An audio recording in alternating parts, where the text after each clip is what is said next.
This is the King James Radio Network, your radio home for North Brunswick Raiders sports, Restoration Place, Timothy Christian Tigers basketball, the Cal Ripken Baseball District Championships, the Ladies of Our Turf football, and the Jersey Basketball Association. Raiders football this season is presented by the North Brunswick Baseball and Softball Association, Route 1 Dental, and the Cal team at Remax Country in Milltown. This is Christian Petrillo, and you're listening to North Brunswick Raiders football on the King James Radio Network. And yes, you are listening to Raiders Live, the North Brunswick Raiders pregame show presented by the Cal team at Remax Country on the King James Radio Network. Corbett Thompson here at JamesIsKing.com. We are live at Steve Lebro Field in North Brunswick, New Jersey, where tonight Raiders football is on the King James Radio Network. As tonight, the North Brunswick Raiders take on the Woodbridge Barrons in a GMC White Division matchup. North Brunswick comes in at 3-1, having won back-to-back games after their 34-14 loss to Sayreville 3 weeks ago. They have bounced back nicely with a couple of wins, beating Monroe 47-13 last week under second-year head coach Mike Sipot. The Barons of Woodbridge, a little bit peculiar Woodbridge this year. They, in a bit of transition under first-year head coach Joe LaSala, and Woodbridge is 1-3, but don't let that record throw you off. They played Sayreville tough a couple of weeks ago, lost to the Bombers by 2, and they beat New Brunswick earlier this year. Lost to Morris Hills in their opener. Lost to Edison last week in a game where Woodbridge had the lead in the fourth quarter, but Edison reeled off 29 points in that fourth quarter to take over the game and get the win. So, with that, by the way, before I forget, my special thanks as I see Blair Petrillo over in the top row of the bleachers here. My thanks to Blair Petrillo, of course, in the MBTHS Touchdown Club.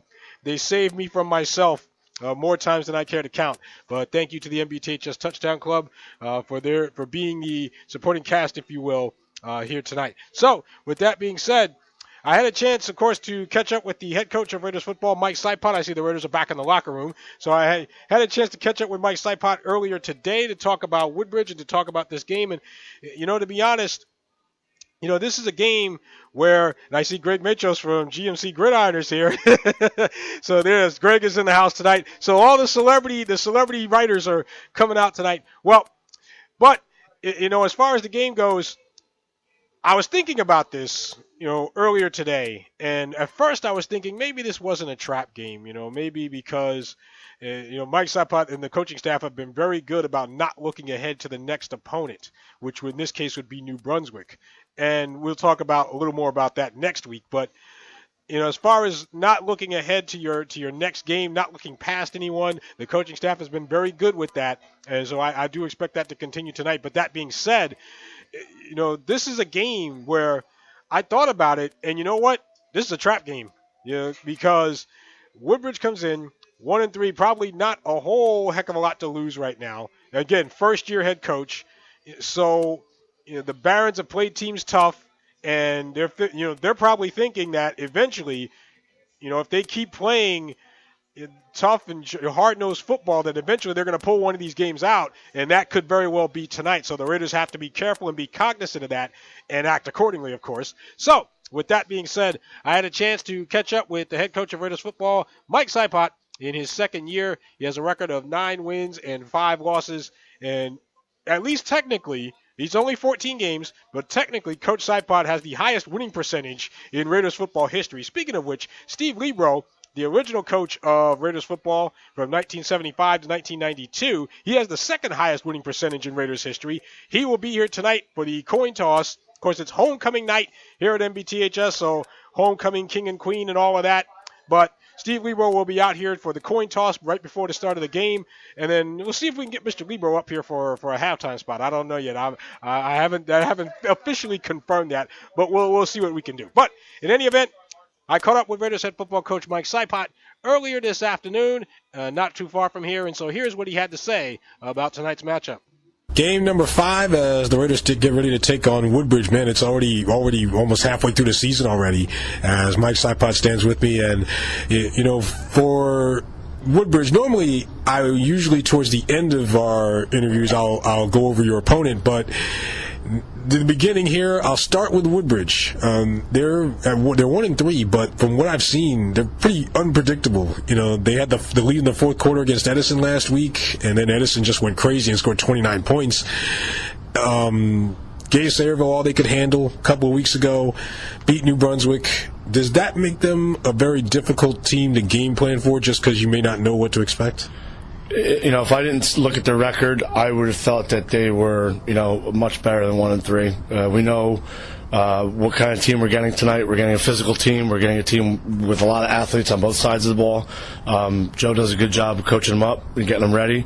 It's kind of a mirror image of our team last year.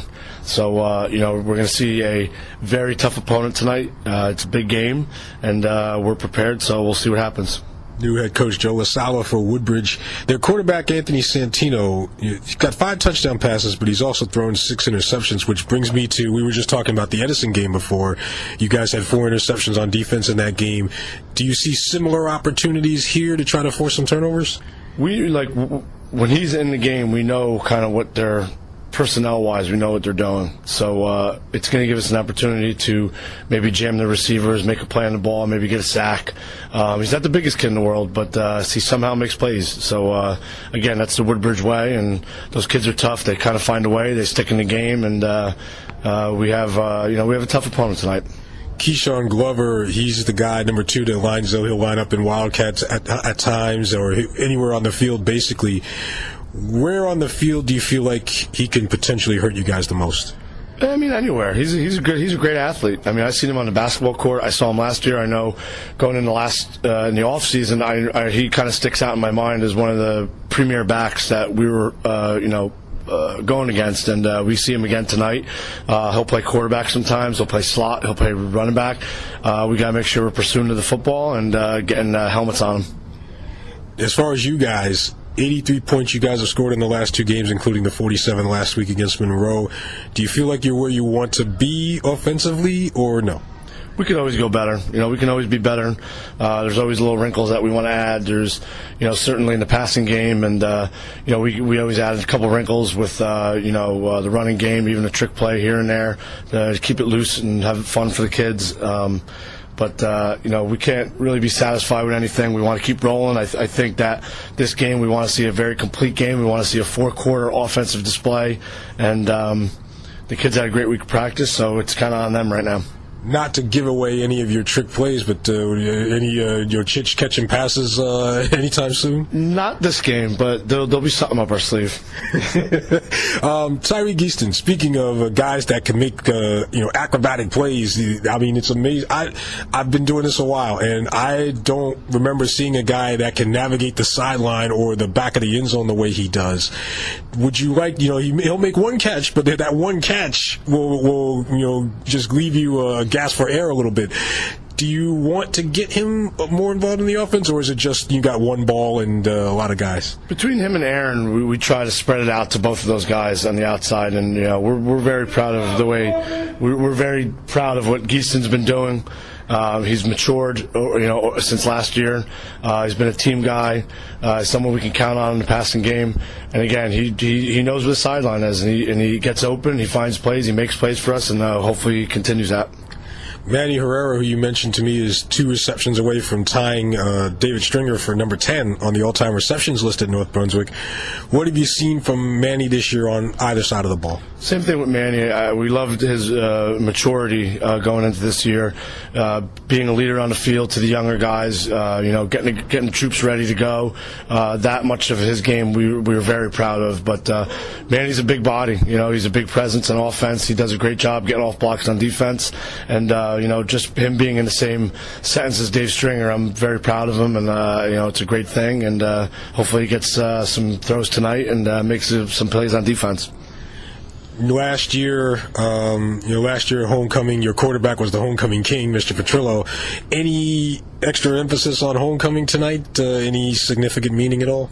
It's exciting to get alumni and the school pumped up and ready to go for the game. We had the pep rally today. You'll see Mr. Samir Session, number 7, as the king at halftime. He got a nice applaud from the football guys. But any game's a big game at home, but this one's a little special because we get the crowd out and protect the home field. Homecoming tonight, and the original coach of Ritters football, Steve Libro, will be out for the coin toss, and so that will start things. North Brunswick and Woodbridge, and again, he is the head coach, Mike Sipot. Thank you, sir, and good luck tonight. Thank you.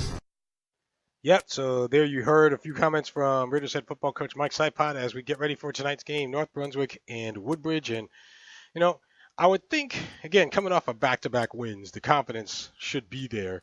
But, again, you don't want to overplay the hand, so to speak. So, we'll see what the Raiders come out with. And you heard Coach Saipot talked about, the key guys that need to, that the defense will need to focus in on. And, one of those guys is Ali Lee for Woodbridge, and Keyshawn Glover, number 2. He's the guy that can line up anywhere on the field. He can even line up at quarterback, run some wildcat. So you may see that from Keyshawn Glover tonight. We'll see how Joe LaSala mixes it up. But it just goes to show you that, again, it's the unpredictable nature of the opponent and what they're trying to do. So with that being said, we will take a break as the Woodbridge Marching Band is out on the field. Both teams now in their respective. Let's see, I know North Brunswick is in the locker room, but don't ask me where Woodbridge went. But I know that they are not on the field. So with that, we will break. And when we come back, we'll have Chris Arnold aboard. Chris, a junior linebacker for the Raiders who transferred here from Piscataway and has made an impact already in the first 4 games of the season. He leads the team in tackles, and you'll hear his stats in just about every category that matters. So we'll break, and then we'll come back with Chris Arnold on the other side. This is your Raiders Live pregame presented by the Cal Team and Remax Country on the King James Radio Network. Listeners of the King James Radio Network can visit the King James Radio Network shop at jamesisking.com and get $10 off of your purchase with no expiration dates and no limits. Right at the top of the homepage is the My Locker icon. Click and customize your own KJRN gear from there, then use the code listed on the website for your discount. Sweaters, t-shirts, hats, bags, and all kinds of apparel to give you the look of a top-notch team or a top-notch individual. Thank you for checking out the KJRN shop at My Locker, only at jamesisking.com. This broadcast is a production of the King James Radio Network, which is solely intended for the private use of its listening audience. Any rebroadcast or other use of this audio transmission without the written permission or consent from the King James Radio Network is strictly prohibited. We're back here to our Raiders Live pregame from Steve Lebrow Field in North Brunswick, New Jersey. As Corbett Thompson here on the King James Radio Network at jamesisking.com. Coming up in a little less than 15 minutes, North Brunswick and Woodbridge in our GMC White Division matchup. And again, the Raiders come in at 3-1. Woodbridge comes in at 1-3. And well, speaking of the Raiders, earlier today, along with Mike Saipot, I had a chance to catch up with linebacker Chris Arnold, who has made an impact already in the first 4 games that he has been here. Chris transferred over from Piscataway from last year and coming here to North Brunswick this year, where he has some family ties here. His dad was a great running back here at North Brunswick. He played on the 2000 team that won their first 8 games. And, I believe, if I'm correct, I believe they were I don't know if they were the top seed. I had to look that up to see where they ranked the state playoffs, but I know it was somewhere up there. But, like I said, they won their first 8 games. They're tied for the most wins with a couple of other teams from North Brunswick in the history of the program. That 2000 team finished 9-1. They are tied with the 1979 Raiders and the 1985 Raiders with 9 wins for most wins in the history of the program. So the lineage passes on to Chris Arnold Jr. And so I had a chance to talk to Mr. Arnold about his success so far here in the early part of the season, and also, what he hopes to accomplish from a personal standpoint and team-wise. So without any further ado, here is my conversation with Raiders junior linebacker and running back Chris Arnold.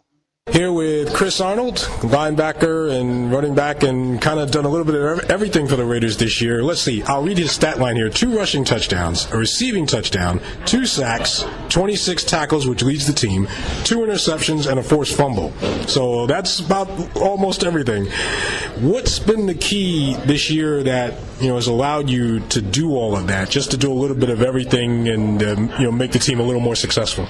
Ultimately, just preparing during the off season and really being up to the challenge to whatever coach asks of me and whatever the team needs from me. I'm really down to do whatever. Linebacker, walking me down as a D-end, getting the coverage, running the ball, catching the ball, blocking, anything. Ultimately, just for our team's success is what's most important to me.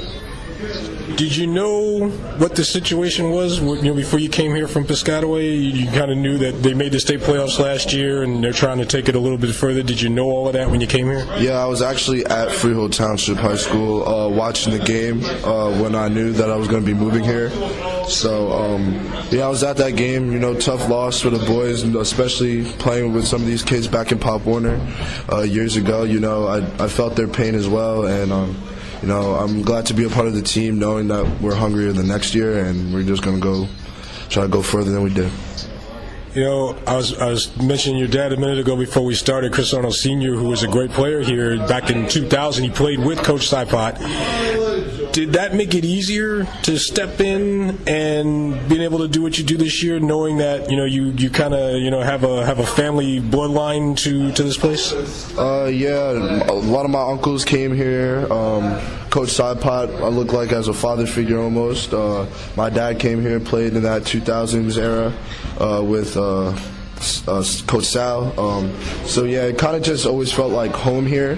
So, it was really easy to just step into the program and, flourish as I felt like I should. Did you learn more about football from your dad or from the coaches that have brought you up along the way?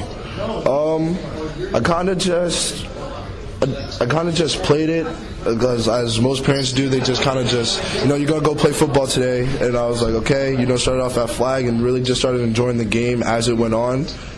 Really got a grasp of it, knowing that I could really do something with it. And so that's when I really started to enjoy it and pick up the game and study the game by myself. So, but coaches really do help out a lot, just with technique and coverage stuff. Because I knew the basics, tackling, running, just playing hard, and they just perfect it. Do you feel like this is your time now that, you can make a name for yourself and just kind of build on that legacy that, that was started here? Yeah, that's why I love playing, because I get to carry on something that has been passed down for a couple years now, and, I'm really grateful to be playing here and just make a name for myself. What needs to happen? You mentioned you were there at Freehold Township when they lost last year. What needs to happen to get over that hump and get to that next level? Coach preaches every day, work 1 yard harder, 1 yard short of the goal line that game. Just watching it was just so heartbreaking. And, Coach just says, even after that Sayreville game, you don't want to feel that pain of losing ever again. It's just it's something that none of us like at all. So, we go out there every game knowing that we don't like that pain of losing, and, we work 1 yard harder, and that's really what the difference is between us and most of these teams, I feel like. When in getting to the ball, whoever has the ball, whoever may have it, in getting to the ball, do you see things that maybe other guys don't? Is it almost an instinct thing, or is it more coach said this or coach said that, or is it more of an instinct thing? Coach does a great job of preparing us, I feel like, but, sometimes players have to take the initiative to go on film, which I really like to do, and I always know where the playmakers are for the other teams, so, that makes life so much easier, because a team always has playmakers. This game 2 and 7, just always knowing where they are on the field, and just recognizing the formation, and then just playing football like I know I can. What are you happy with about your game so far this year? Really just how I've become a complete overall player. I can catch, I can run, I can block, I can tackle, I can get back into coverage. Just overall just being a great athlete on the field, which I feel like just being a great football player, just not a great running back and linebacker. What are you not happy with? Sometimes taking plays off, being tired, but, that just goes from weeks and weeks on, just conditioning and working hard, and, being around a bunch of guys that push me every day is really great, so that's really it. He's Chris Arnold, and again, helping the Raiders out this year, and I mentioned his numbers, so I'm sure those numbers will go up before tonight is over, so thank you, sir, and good luck out there. Thank you, sir. There you hear from Chris Arnold, and again, the Raiders certainly are a better team with him than without him, and Chris making a nice addition to the Raiders staff. So I see the coaches behind me making their way up to the tower here, and so I assume that the Hornets thing has been solved. So otherwise it might be a crowded room down here. But nice enough, Chris Arnold, nice enough to stop by and join us for our pregame interview. So my thanks to Chris. And, of course, my thanks to head coach Mike Saipot. So the Raiders have made their way out onto the field, so we just await the arrival of Woodbridge. And so after that, of course, we'll have the national anthem and then the opening kickoff here at Steve Lebro Field. So with that in mind, here's what we'll do. We'll take our break. We'll go through this date in Raiders football history. We'll do that. And then when we come back, we should be ready for the opening kick. North Brunswick and Woodbridge here from Steve Lebro Field. This has been your Raiders Live pregame presented by the Cal Team and Remax Country on the King James Radio Network. I'm Brett Favre. As a quarterback in the NFL, if I didn't stay focused, I ended up on my back or worse. Even the smallest distraction could make a good play or offensive drive come to an end. When you're in a car, the smallest distraction could end much more than a drive. It could end someone's life. Just like I refuse to lose on the field, I refuse to lose someone I love to distracted driving. And you should too. Focus on the road. Don't drive distracted. A message from Farm Bureau Insurance. It's time for another edition of This Date in Raiders Football History as we take a look back at the archives of North Brunswick Raiders football. And on this date in Raiders football history, September the 28th, 2000, the Raiders defeated South Plainfield by a score of 44-7 to go 4-0 for only the second time in Raiders history. The next year, 2001, North Brunswick again beat South Plainfield, this time 40-15, as the Raiders forced 7 turnovers. Crimson Marrero picked off a couple of South Plainfield passes, and as the Raiders quarterback, he threw 3 touchdown passes to lead the charge. Marrero also ran one in for a score, as he was one of 4 Raiders to reach the end zone.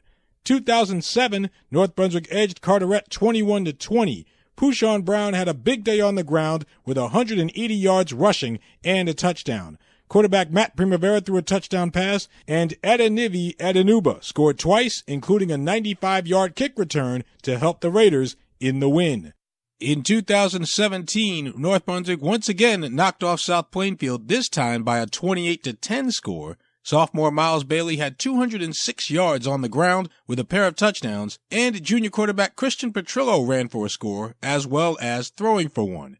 All in all, the Raiders are 4-2 on this date of September 28th. That is this date in Raiders football history. We'll be back with Raiders football on the King James Radio Network. Check out the King James Radio Network on social media by giving us a follow on Facebook. And we're also on Twitter at King James Radio 1. This is the King James Radio Network, your radio home for North Brunswick Raiders sports, Restoration Place, Timothy Christian Tigers basketball, the Cal Ripken Baseball District Championships, the Ladies of Our Turf Football, and the Jersey Basketball Association. We are the North Brunswick Raiders cheerleaders. It's time for Raiders football on the King James Radio Network. You play to win the game. You don't play to just play it. That's the great thing about sports. You play to win. And I don't care if you don't have any wins. You go play to win. When you start telling me it doesn't matter, then retire.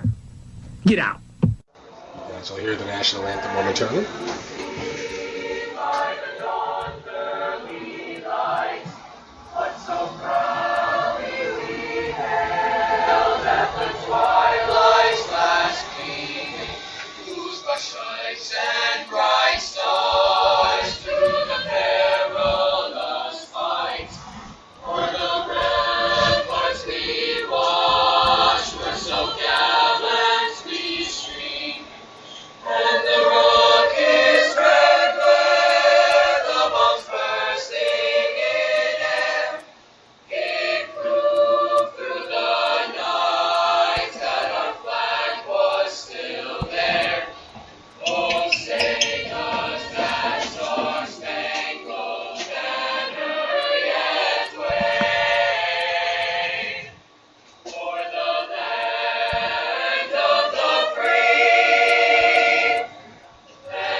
And there you hear from the North Brunswick Choir. And with that, it is a pleasant Friday evening to one and all, and we welcome you to Steve Lebro Field at North Brunswick Township High School, where tonight Raiders football resides on the King James Radio Network. As tonight, the North Brunswick Raiders meet the Woodbridge Barrons in a GMC White Division matchup. The Raiders, of course, in their home jerseys wearing the blue with the white numbers trimmed in gold. They have the blue helmet with the double gold stripe down the middle and the player jersey number on the right side of the helmet.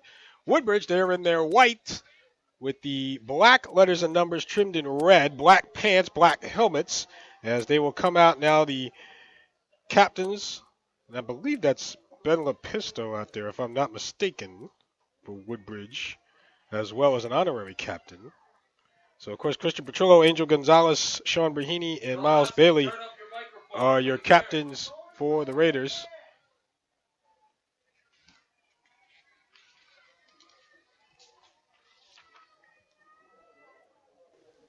As the teams will meet here, and Steve Lebro, the original coach of North Brunswick Raiders football, will do the coin toss. He is out there in midfield along with the captains. Coach Lebro coached the Raiders here from 1975 to 1992, won 3 division titles, 2 in the Bicentennial Athletic Conference and 1 in the Greater Middlesex Conference, his final year in 1992. The others were 1983 and 1985. So now the referee showing the coin here. And then we should have a toss here at some point. This might be the longest coin toss ever.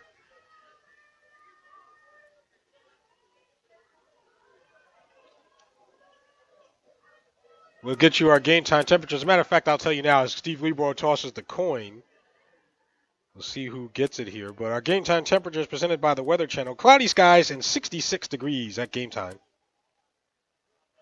So the Raiders will have won the toss. They have elected to receive to start the game. Let's see. They will go from left to right.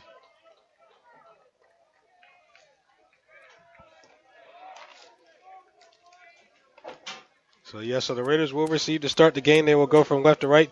I see Chance Monica out there.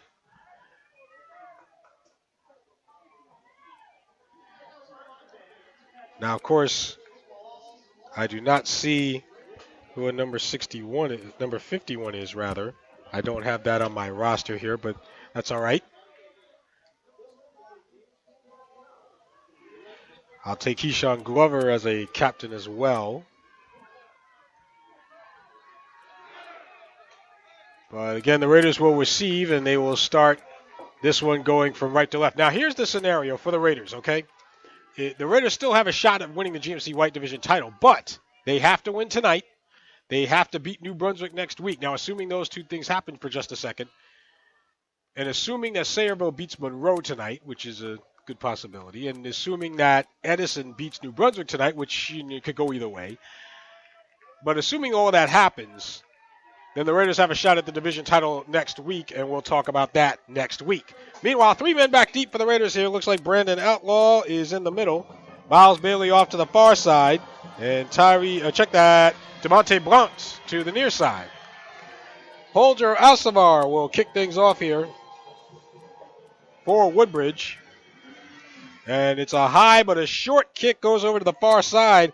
And this is Tyree Geaston from the 36, gets a block and cuts it back up the middle, but he is tackled at about the 40-yard line. On the tackle for Woodbridge, number 13, Zaire Lovejoy. And so the Raiders will have it 1st and 10 under senior quarterback Christian Petrillo, last year's homecoming kid.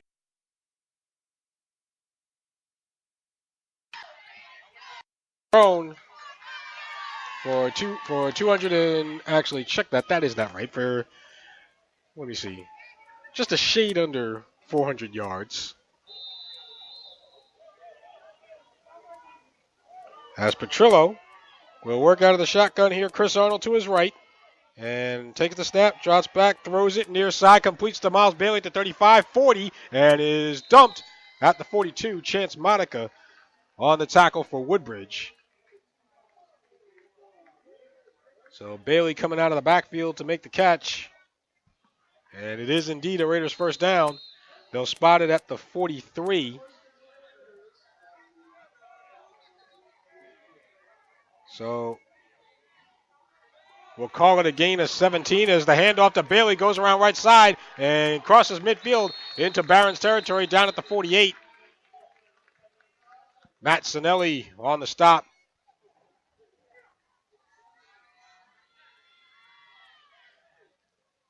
So 1st and 10 from the 43 turns into 2nd and 3 from the 50, it looks like.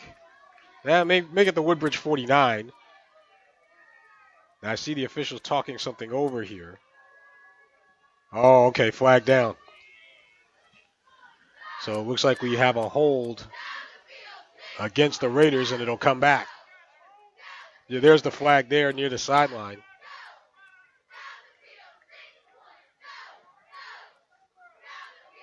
So that will bring it all the way back to the Raider 38, 1st and 15 from the 38-yard line. So Petrillo with a split backfield, hands off to Bailey, cuts it right 40, down to the near sideline, out of bounds at about the 41. Monica again along with Keyshawn Glover on the stop for the Raiders. Number 73, Amir Mustafa as well. Ball to the 42, so gain of 4 for Bailey. It'll be 2nd down and 6. I'm sorry, 2nd and 11, from the 42. 11-11 to go here in the first. No score. Tyree Geaston lines up wide to the left. Bailey in the slot left. Arnold to the left of Petrillo. Chich out of the gun, takes the snap, rolling left, looking, and tries to avoid a tackle. Face mask there. He's going to be brought down. But that looked like a face mask. Jesus Cabrera brought him down, but the ref, I don't think he saw it. And so it'll go as a sack all the way back to the 28-yard line. I mean, at least from here. Now I'm way up here in the press box, so loss of 14. Now you're looking at 3rd and 25 from the 28-yard line. So 3rd and very long here for the Raiders. 4 receivers, 2 to each side. Empty backfield for Petrillo. Coming in motion is Chris Arnold. Petrillo out of the shotgun, takes the snap, dropping back, runs, goes left, 30, 35, 40, and tripped up at the 45.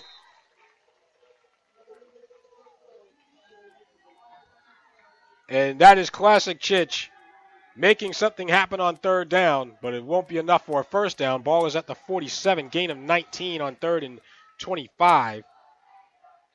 So it'll be 4th down and 4th and 5, it looks like, from the 47. So Aaron R. will be back to punt. Gets the snap at his 35. Gets it away. Not a real high kick. Leon Lowry will down this as Woodbridge will let it bounce across the 20 and down to about the 18-yard line. So the Raiders unable to convert on their first possession, and so Woodbridge will come out with sophomore quarterback Anthony Santino. 709 passing yards on the year, 5 touchdowns and 6 interceptions for Santino. Keyshawn Glover and Ali Lee Jr. in the backfield. Chance Monica and Jaden Himes as your receivers, along with Jesus Cabrera.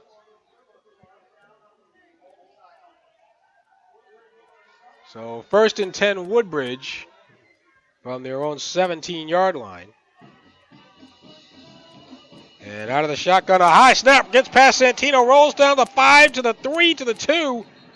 And Santino falls on it there. So the bad snap now really puts Woodbridge in a hole early.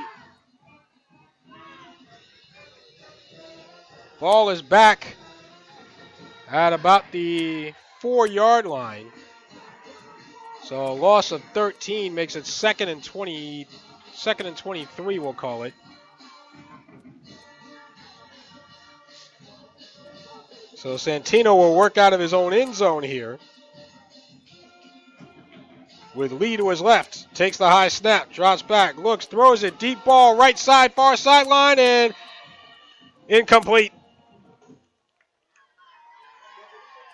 Looked like that was intended for Chance Monica. And Samir Session on the coverage for the Raiders. It will be 3rd down. So right there, Woodbridge going for the home run ball to try to get out of the end zone.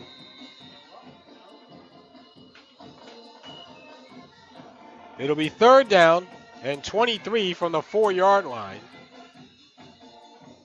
Well, really 3rd and 24. And high snap and pulls it down. Right up the middle is Lee, and he sidesteps a man. 20, 25, 30, far side 40. Dragged down from behind. Ali Lee, I was going to say Santino pulled up to Lee on the draw. And Lee found a hole all the way near midfield. Samir Session finally brought him down in North Brunswick territory. The Raider 43-yard line. So Lee with a big run. 53 yards on the run for Lee. 1st and 10 from the Raider 43. Lee in the backfield next to Santino. And another high snap over Santino. He'll fall on this at the Woodbridge 43. So another rough snap for Woodbridge.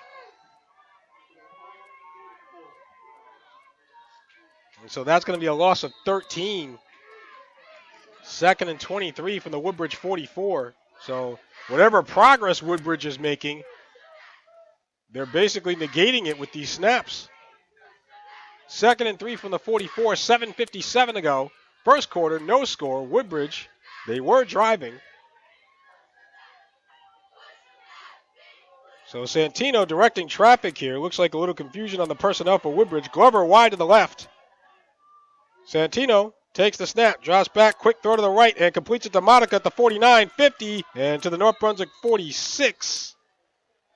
Before he is tackled there by Samir Session. So Chance Monica on the catch. So ball at the Raider 46, which is a gain of 10. It'll be 3rd and 13 from the 46, 7:10 to go here in the first. Lee will be to the left of Santino. And now coming in motion is Monica. Glover slot left, takes the snap. And Santino dumps it off left to Monica at the 42. And he is tackled inside the 40, down to about the 38. Chris Arnold on the stop for the Raiders. So another catch by Chance Monica. Gets it down to the 37, it looks like. Gain of 9. It'll be 4th and 4. And it looks like Woodbridge will go for it here with 6:31 to go in the first. No score here. Santino, again out of the shotgun. Lee to his right, 2 receivers right. And now out of the shotgun. Drops back, throws it left. Too high, incomplete. Intended for Glover. Manny Herrera on the coverage, and Woodbridge will turn it over on downs. So the Raiders dodge a bullet. As a matter of fact, you could argue that Woodbridge used that bullet to shoot themselves on a couple of those plays. 1st and 10 from the Raider 37. So North Brunswick will try it again. Manny Herrera slot left. Well, no, lined up as a tight end. Tyree Geeston wide to the left. 2 receivers right.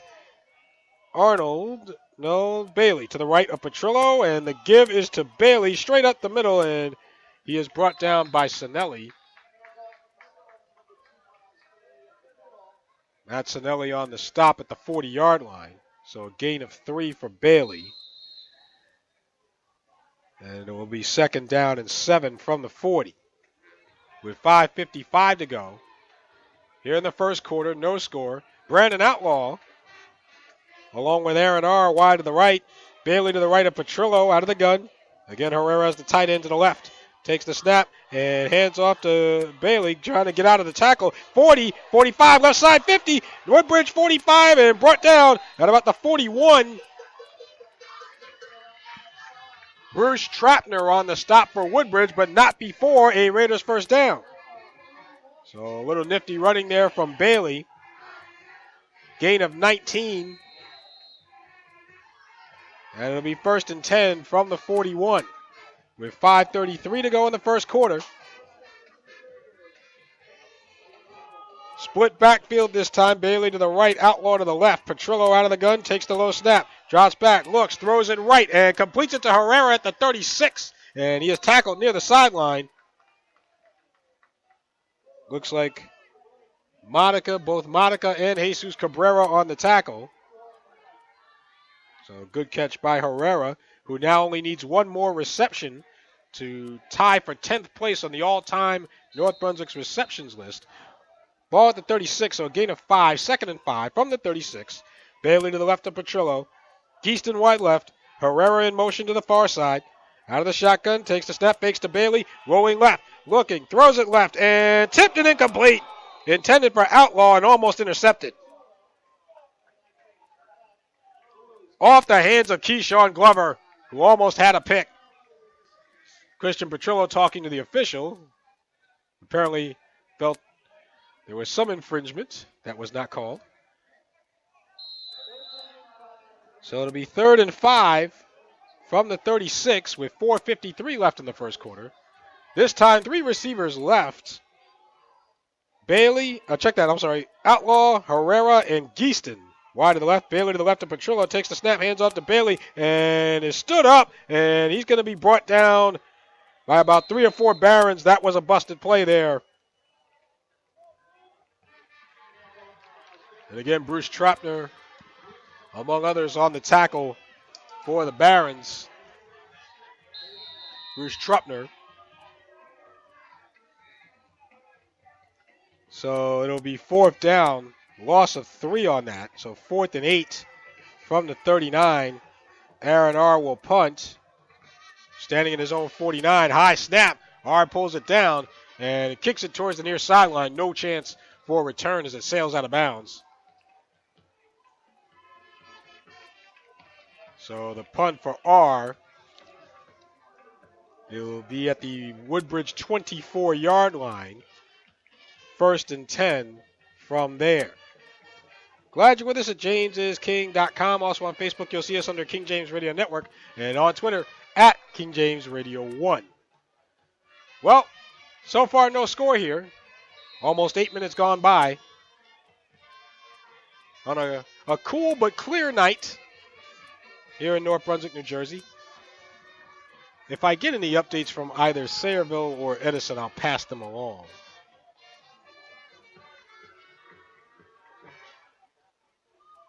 But it will be 1st and 10 for the Barons from their own 24. Anthony Santino out of the shotgun. And he'll take the snap, hands off to Lee, and tries to go up the middle, but nothing there. Tyshawn Parson, the first one to grab him.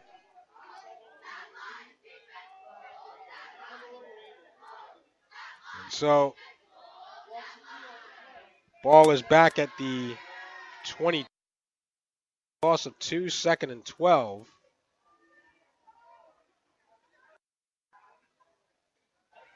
So, Santino out of the shotgun with Lee to his right.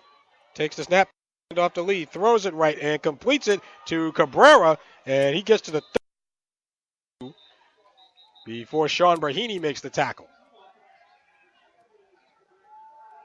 Oh, flag down back at the 13-yard line here.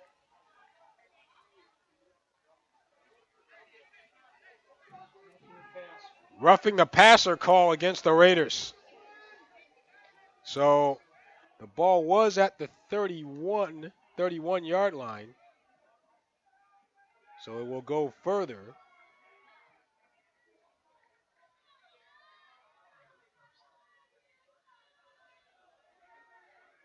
So the referee's discussing it now. We have 3:26 remaining in the first quarter. No score. But Woodbridge getting the benefit of a roughing the passer call against the Raiders. So we'll see where they move this.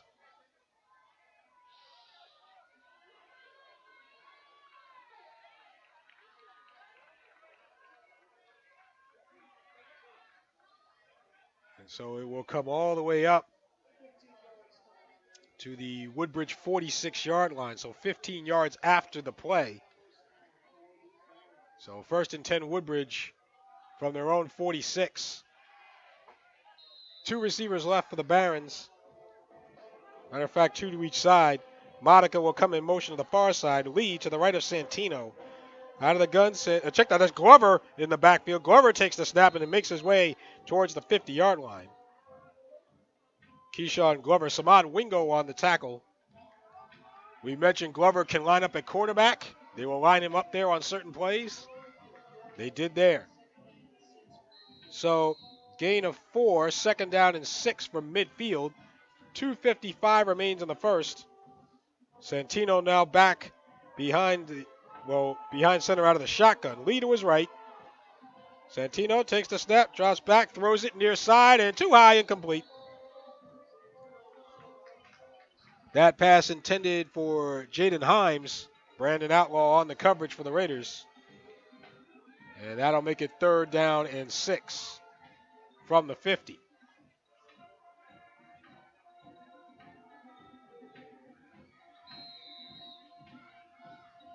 So Woodbridge will change personnel here. Third and 6 from the 50. Glover is now at quarterback. And coming in motion here is Lee. Glover takes the snap. He'll try to run off tackle left, but nothing there. Check that. Chris Arnold was the first one there. Sean Brahini finishes it. So the Raiders don't allow Glover to do his thing. Loss of 2 to the Woodbridge 48. It'll be 4th and 8. And that will bring on Holger Alcivar. I checked that actually. That will bring on, they have a lineman punting. I forgot. Jordan Harris will punt for Woodbridge. Low snap. He has to pick it up and gets it away and takes a Woodbridge bounce, and they'll down it at the 32-yard line. So, despite the snap, a decent punt from Harris, all things considered. And so the Raiders will have it 1st and 10 from their own 33-yard line with 1:57 to go here in the first quarter.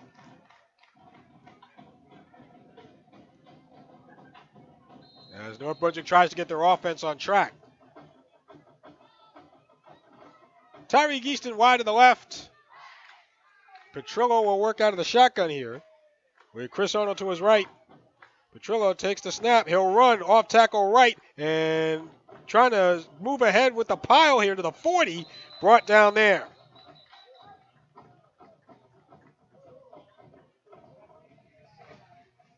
So on the stop for Woodbridge, number 59, Andre Johnson, among others.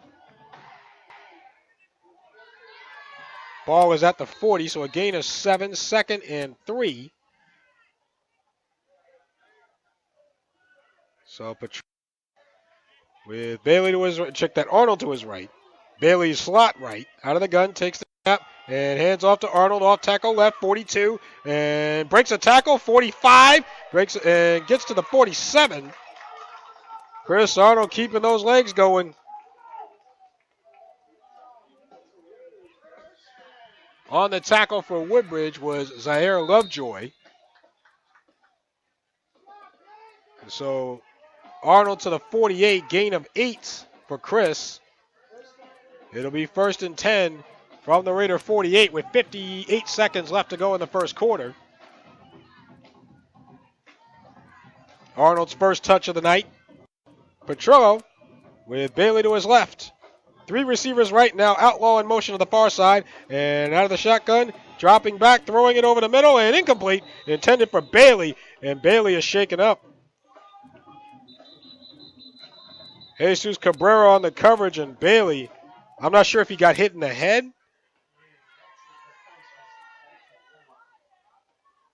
And Bailey is down on the turf. Athletic trainer Jackie Morrison out to check on him, and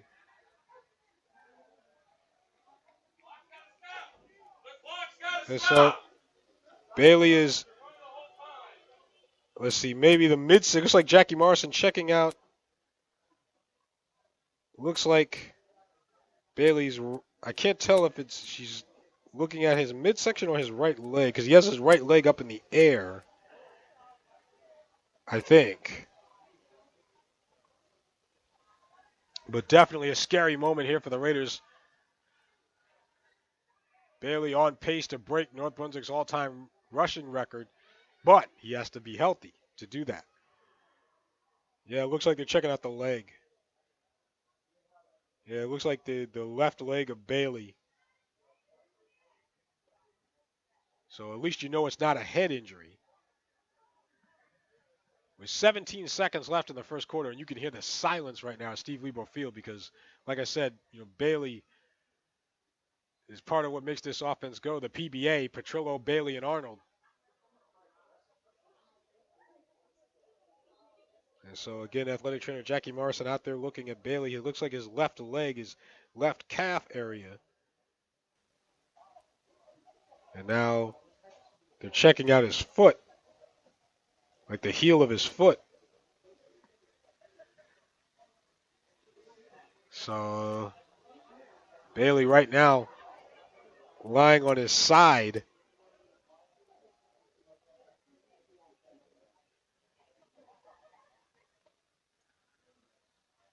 And you just hope that it's nothing serious where he's going to lose a significant amount of time.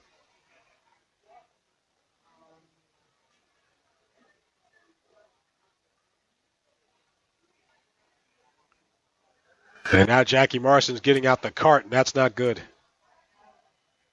That is not good at all.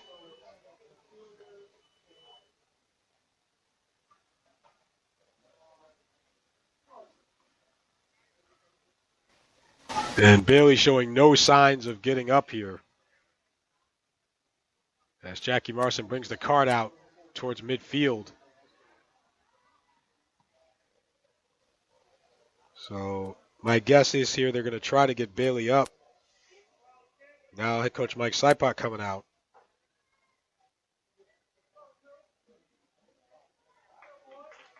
And so they do get Bailey up. And he makes his way onto the cart. Bailey looks to be in quite a bit of distress here.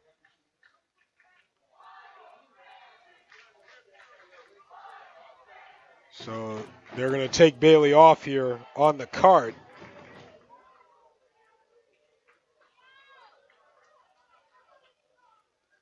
And we'll see if he goes to the sideline or if he goes to the locker room. Looks like they're going to go to the sideline here.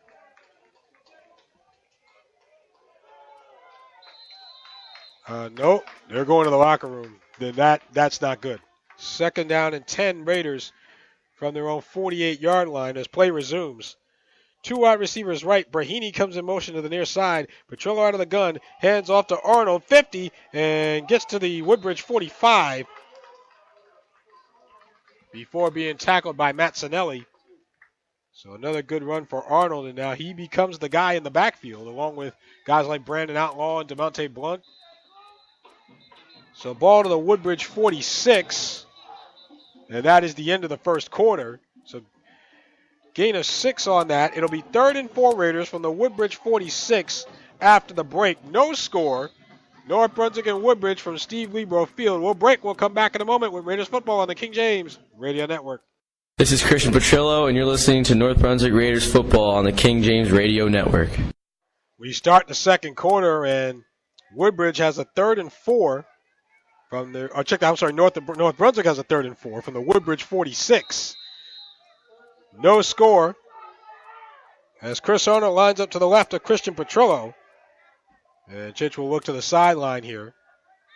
Looks like assistant coach John Sipot is trying to get the play in. Brahini and Outlaw now move to the right. Outlaw, slot right. Petrillo calling signals. Out of the shotgun, takes the snap, rolls right, looking, and he'll turn and throws a deep ball right side. Caught! Caught inside the 30, down to the 24. Here's Brandon Outlaw.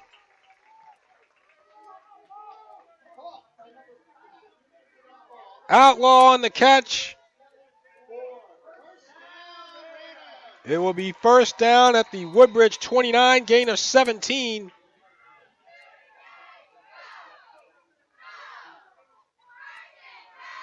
So 1st and 10 from the 29. Petrillo out of the gun. Arnold to his right.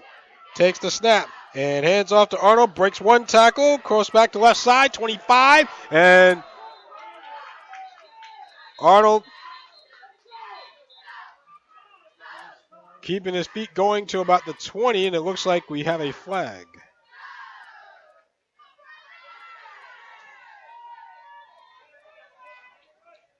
"30 seconds gone by here in the second quarter.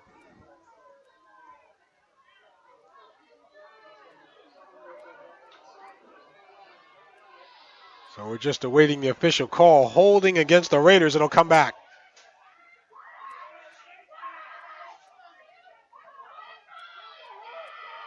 And so this one will come back. Mike Sipot, not a very happy man on the sideline at the moment.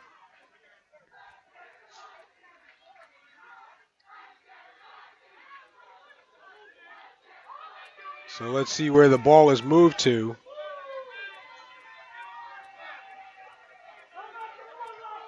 Ball is at the 31. So it'll be 1st and 12. It's from the spot of the foul. So 1st and 12 from the 31. Outlaw to the right along with Arnold to the left of Petrillo, out of the gun. Petrillo takes the snap. He'll run, going left towards the 30, and cuts it back in the sideline. 25, breaks the tackle. 20, down at the 15. Cabrera on the stop, but not before a Raiders first down, or let's see, close anyway. Christian Petrillo, ball down at about the 15.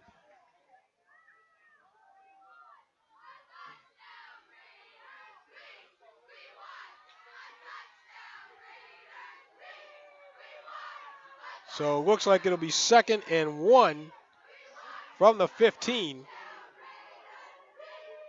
This time Arnold to the left of Petrillo. Chich out of the shotgun, takes the snap, and hands off to Arnold. He's up the middle for a first down.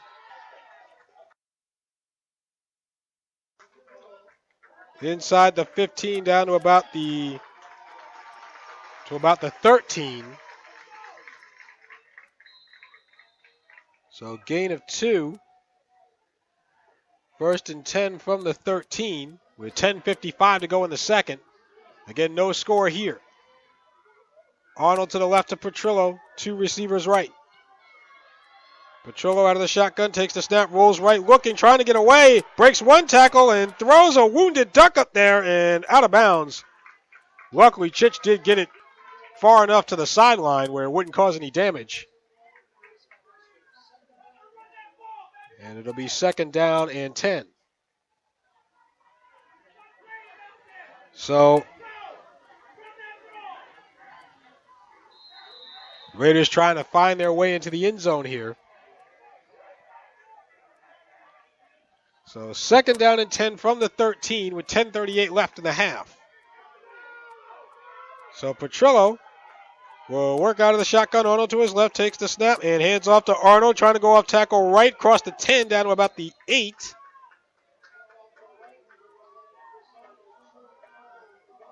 Looked like Monica was able to drag him down. So ball spotted at the 9-yard line. Gain of 4. 3rd and 6 from the 9. With 10:08 to go in the second. Aaron R. wide to the right. Arnold to the left of Petrillo. Here on 3rd down, Petrillo takes the low snap. He's got to run, trying to break a tackle, and nope. Cabrera throws him down at the 30-yard line. And that's a case where another bad snap cost the Raiders there. Jesus Cabrera on the tackle.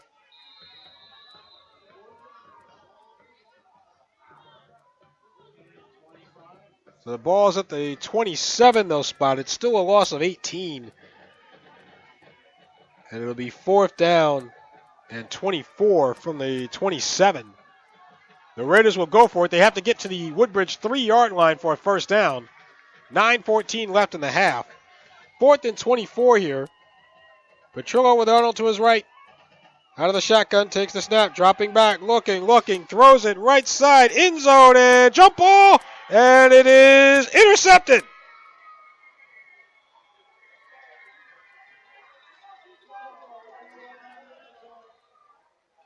Interception for Woodbridge, number 26, Jameer Brown on the interception.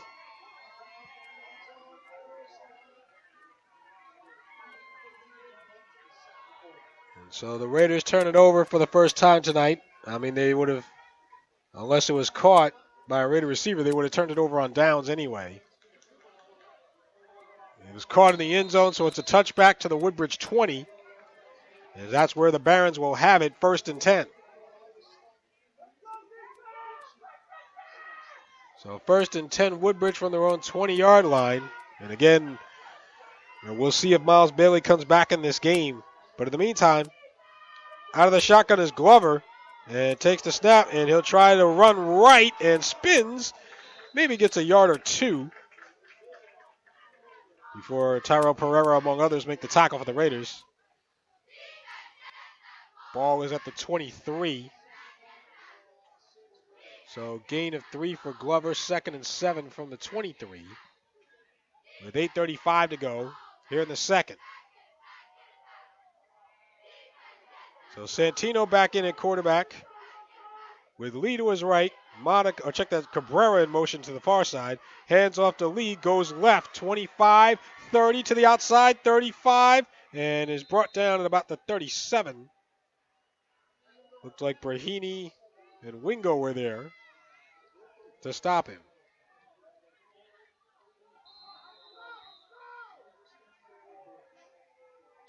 But it will be a Woodbridge first down. First down from the 36, gain of 13. Santino out of the shotgun, takes the snap with Glover in motion, hands off to Lee, and he is stopped.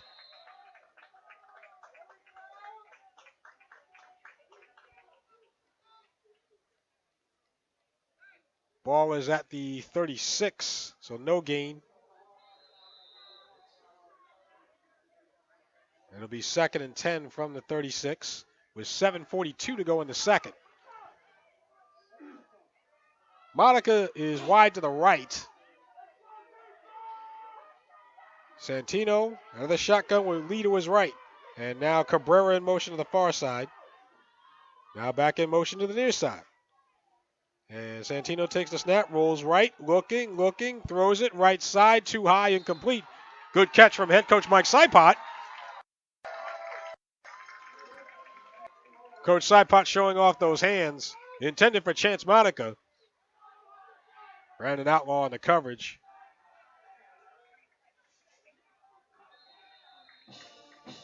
Who said linemen can't catch? 3rd and 10 from the 36 with 7:18 to go before halftime. This time Cabrera and Monica to the right. Monica slot right. Lee to the right of Santino out of the gun. Santino dropping back. He's going to be sacked. Leon Lowry once again. Lowry had 4.5 sacks last week against Monroe, and he's back at work.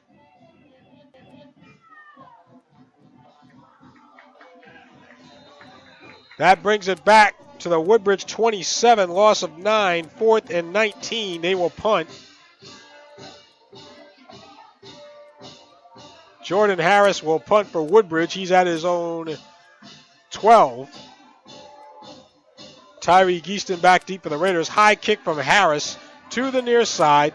It'll take a Woodbridge bounce and be downed at the Raider 43.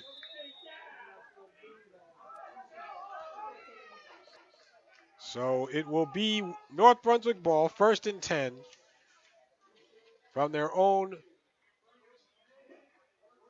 42-yard line, it looks like.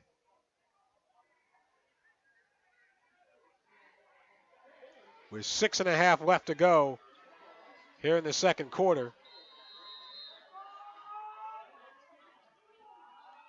And so out comes the Raiders front. Amon Maiden out there. Tyrell Pereira leading the charge. Angel Gonzalez, Tyshawn Parson. So 1st and 10 Petrillo will take the snap here from Maiden. And we get a whistle. What do we got? The flag down. Looks like we got movement from Woodbridge. Yep, offsides against the Barons. So 5-yard penalty. It'll be 1st and 5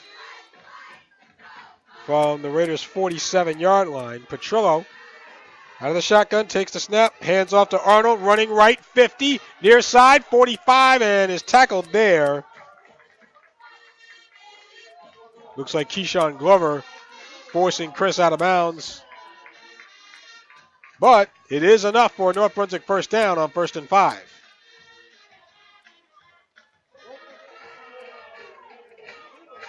Ball is spotted at the Woodbridge 44, so a gain of 9 for Arnold. It'll be 1st and 10 from the 44. Petrillo out of the gun, pump fakes, now scrambling, looking to get out of there, rolling flag down. Petrillo runs, 40, 35, 30. Petrillo near side, 20, and forced down at the 10, but it's going to come back.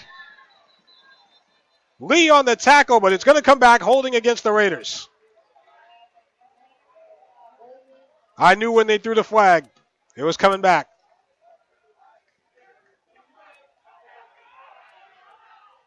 And so the Raiders again victimized by penalties. They had 11 last week. And again, penalties and turnovers would be the key in this game. The Raiders have forced a turnover. Or I should say the Raiders have committed a turnover with the interception. So they're already -1 in that department. And now we have the penalty here.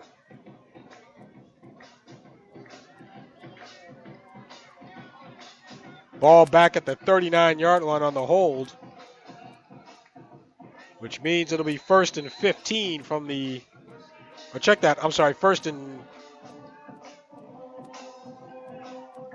and a lot. Ball is at the Raider 39, 1st down. They have to get to the Woodbridge 34 as we get a draw play, and bouncing off one tackle is Arnold, still going, dragging men with him across the 50 down to the Woodbridge 46. It was 1st and 27. Chris Arnold with some power running. So that is a gain of 15. It'll be 2nd down and 12. With 5:38 to go in the half. I see Miles Bailey is back out on the cart. As Petrillo out of the shotgun, hands off to Arnold, 45, 40, left side, 35, breaks the tackle, 30, near side, 25, forced out of bounds at the 20. Jameer finally got him out. Another big Arnold. Gain of 26.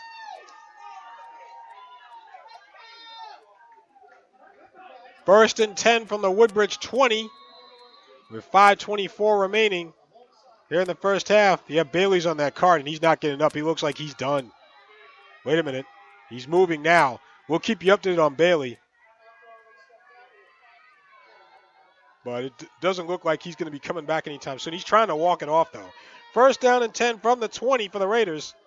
Outlaw to the right of Petrillo. 3 receivers bunched right. Give us to Outlaw. Off tackle right, 15. Down to about the 12 before Cabrera brings him down. Gain of 8 for Outlaw. 2nd down and 2 from the 12 with 5:05 remaining in the half.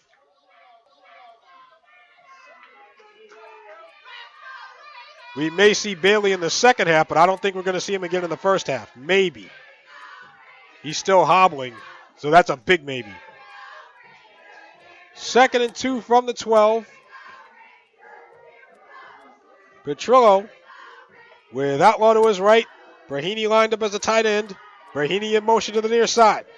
Petrillo takes the low snap, hands off to Outlaw, and gets a block going left. 10, 5, crunch there Ball pops loose, but I think they're going to say he was down. Jose Leon.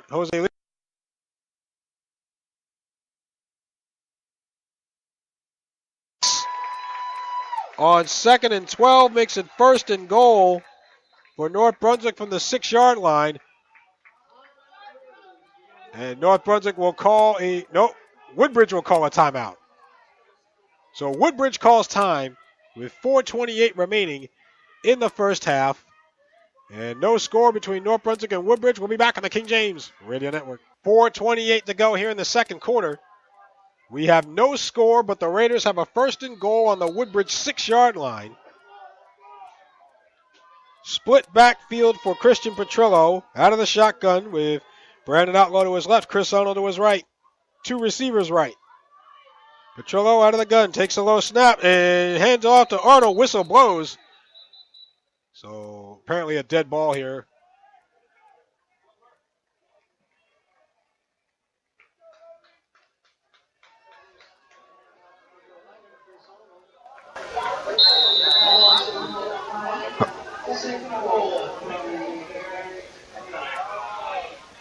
I didn't see if there was a call there. Ball is back at the 10, so apparently there was some type of movement against the Raiders. So 2nd down and goal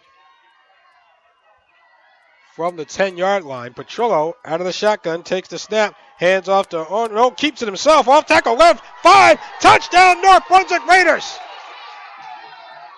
Christian Petrillo gets the Raiders on the board from 10 yards out. It's 6 for Chich, and the Raiders lead it 6-0.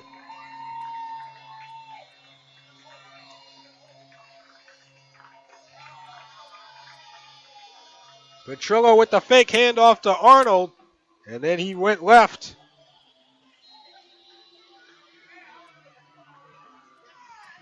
So for Petrillo, that's his 3rd rushing touchdown of the year.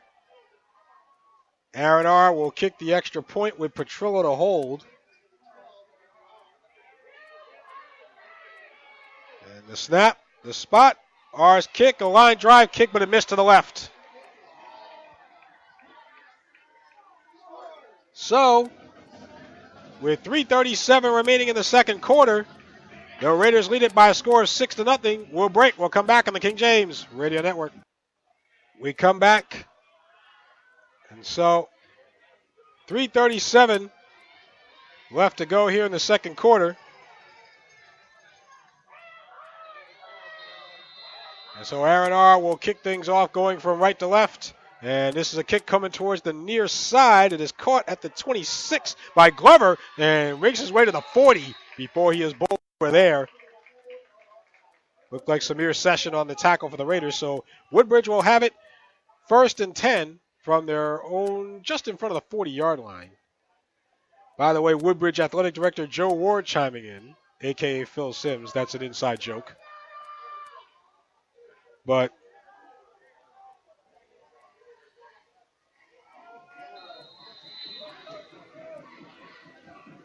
see, I don't think Joe is here on the premises tonight. He might be on his yacht somewhere, cruising the Pacific. I don't know.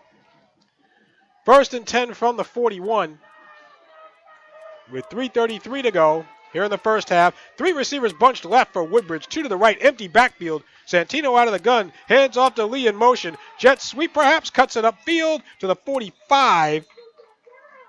Before he is stopped there, Samad Wingo on the stop.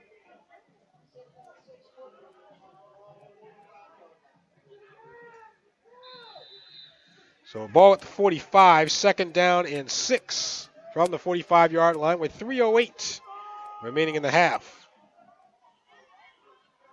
Monica lined up to the right, 2 receivers left. Santino out of the shotgun, quick throw to the left, completes it at the 49 and out of bounds at the Raider 45, knocked out by Samir Session. The catch went to Jalen Hines. So Hines on the catch gives Woodbridge a 1st down. We have 2:53 remaining in the half. Ball at the North Brunswick 42. So a gain of 13. 1st and 10. Santino out of the gun. Lee to his right. Santino takes the snap, drops back, quick throw to the right, intercept, no, incomplete. Brandon Outlaw had it. It was right there in his hands. And it goes through to the turf, incomplete. It'll be second down. And I'm not sure anybody would have caught Outlaw had he grabbed it.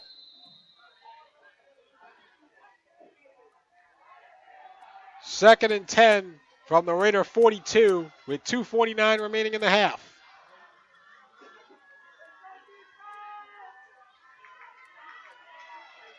So Santino will work out of the shotgun here. Two receivers right.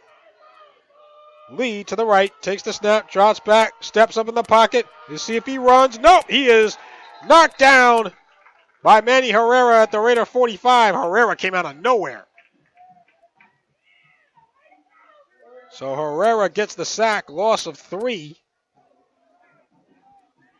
It'll be 3rd and 13 from the Raiders 45 with 2:26 remaining in the half, and the Raiders have a 6-0 lead. I told you, this Woodbridge team, they have played their opponents tough.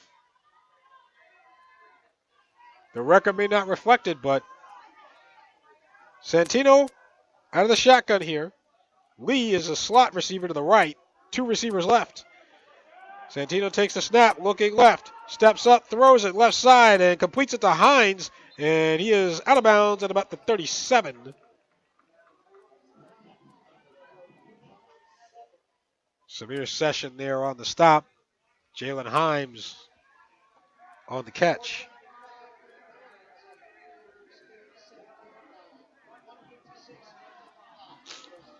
Ball is at the 37. So it'll be 4th and 5 from the Raider 37 with 1:55 to go in the half. North Brunswick 6, Woodbridge nothing. Santino out of the shotgun here with Lee to his left. Two receivers left. Coming in motion is Himes. Santino takes the snap, looks left, throws it, deep ball, left side, and out of bounds, incomplete. Intended for Glover. Session on the coverage, and Woodbridge will turn it over on downs. So the Raiders will get it back. It'll be 1st and 10 from their own 37-yard line. Raiders have 2 timeouts remaining here in the half. Oh, check that. Woodbridge has 2 timeouts remaining here in the half. The Raiders have all 3. So 1st and 10 from the 37. So the Raiders will try and punch another one in here. So out of the shotgun is Petrillo. Takes the snap with Arnold to his left. Looking, throws it left near side. Tipped and incomplete. Intended for Outlaw. Looked like Glover was on the coverage. Glover coming in and knocking that away. And it'll be 2nd and 10.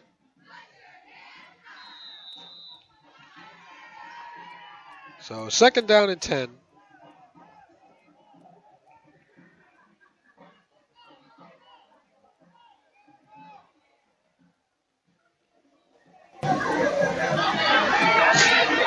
So Petrillo empty backfield this time.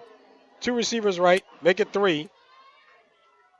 And Petrillo takes the snap, runs straight up the middle, 40, 45, breaks a tackle, and spins out of another tackle, 50. And did the ball pop loose? It looks like it did. Woodbridge might have it. Petrillo broke through 2 tackles, but he lost the ball in the process. And it looks like Chance Monica came up with the fumble.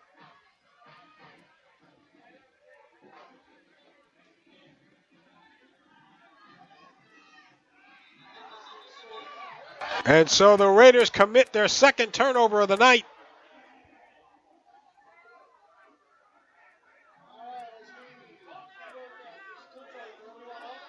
The refs are talking it over. Ball is at the 47, so wait a minute. Wait a minute. The Raiders offense is back out on the field. The refs are still discussing it. It's Woodbridge ball. It's Woodbridge ball. So we'll call it a 16-yard run for Petrillo, but the ball popped loose after he was hit by two men. And Woodbridge recovers. So the Barons will have it 1st and 10 from their own 47-yard line with 1:38 to go in the first half. They trail 6-0, but they have all three of their timeouts. So 1st and 10 from the 47. Santino with Monica coming in motion to the near side out of the shotgun. Takes the snap, rolling right, looking, throws it downfield, and it is intercepted. That's Brandon Outlaw. Outlaw to the near side, tackled at the 40-yard line of the Barons. The Raiders get it right back. You've just been outlawed by Brandon Outlaw. So just like that on one play, the Raiders get the ball back. 1st and 10 for North Brunswick at the Woodbridge 40-yard line.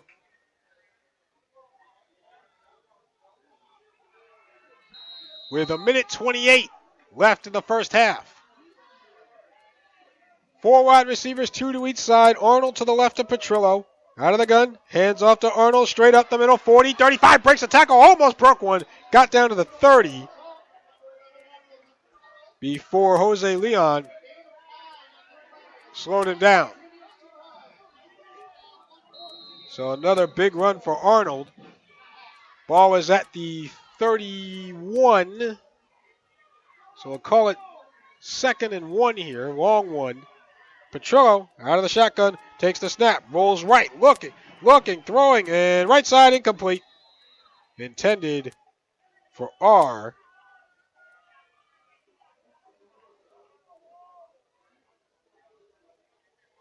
Yeah, that was intended for Aaron R.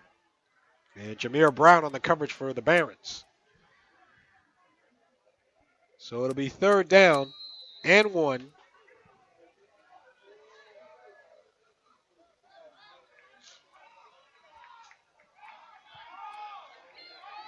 So Petrillo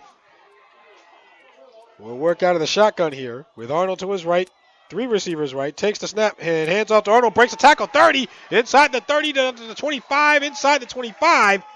Chris Arnold with more power runs, getting the Raiders a big first down. 50 seconds left in the half. And now we get a whistle. Looks like we got a timeout. Timeout, North Brunswick. And so, ball will be at the 21-yard line. Gain of 10 for Arnold there. We'll take a short break, and we'll come back. 6-0, Raiders lead it. So we'll break, and we'll come back with Raiders football on the King James Radio Network. We come back off the timeout with 47 seconds remaining in the first half. The Raiders have lost Miles Bailey, at least for the time being. Yet unknown if he will return. He's no longer on the cart. That much I know. He's not on crutches, though. 1st and 10, North Brunswick from the Woodbridge 21-yard line. With 47 seconds remaining in the first half, the Raiders have 2 timeouts. Arnold to the right of Petrillo.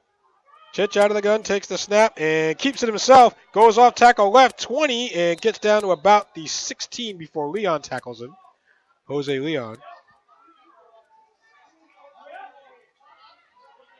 Clock running with 33 seconds left in the half, so the Raiders in their hurry up. 2nd and 5 from the 16. So Petrillo again with Arnold to his left. Low snap. Here comes the rush. Petrillo trying to get out of there. Breaks one tackle, and he'll throw it right. End zone. Caught. Aaron R. Touchdown, North Brunswick Raiders. R keeping his feet in bounds in the back of the end zone.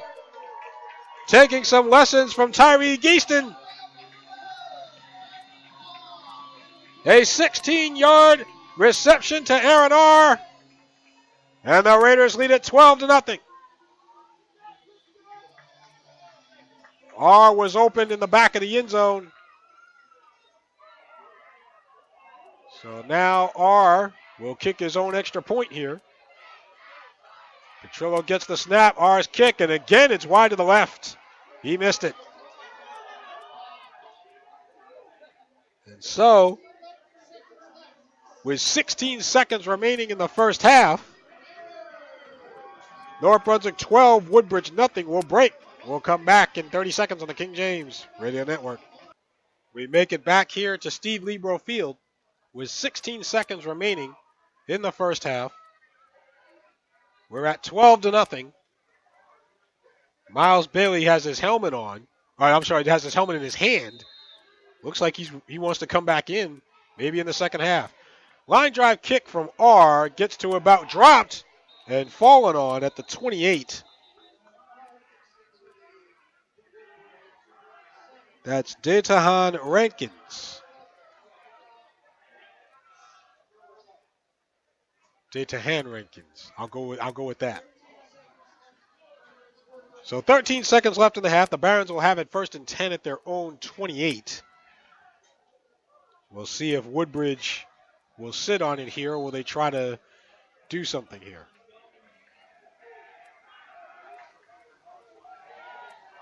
So 1st and 10 Woodbridge from the 28. Santino out of the shotgun, takes the snap and hands off Lee up the middle, and he is crunched. Parson is there. Wingo as well. Ball gets to about the 30-yard line, and that's going to do it for the half. So a 2-yard gain for Lee, but we are at halftime.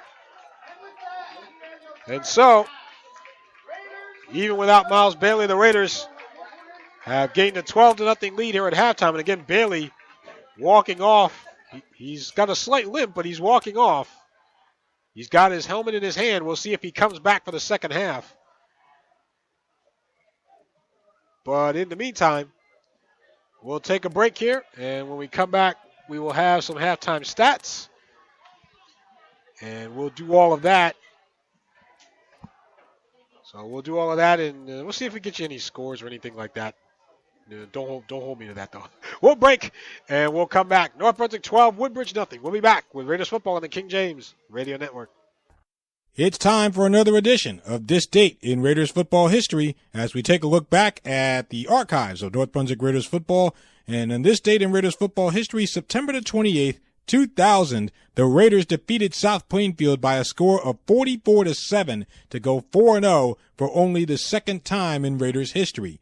The next year, 2001, North Brunswick again beat South Plainfield, this time 40-15, as the Raiders forced 7 turnovers. Crimson Marrero picked off a couple of South Plainfield passes, and as the Raiders quarterback, he threw 3 touchdown passes to lead the charge. Marrero also ran one in for a score, as he was one of 4 Raiders to reach the end zone. 2007, North Brunswick edged Carteret 21-20. Pouchon Brown had a big day on the ground with 180 yards rushing and a touchdown. Quarterback Matt Primavera threw a touchdown pass, and Adenivi Adenuba scored twice, including a 95-yard kick return to help the Raiders in the win.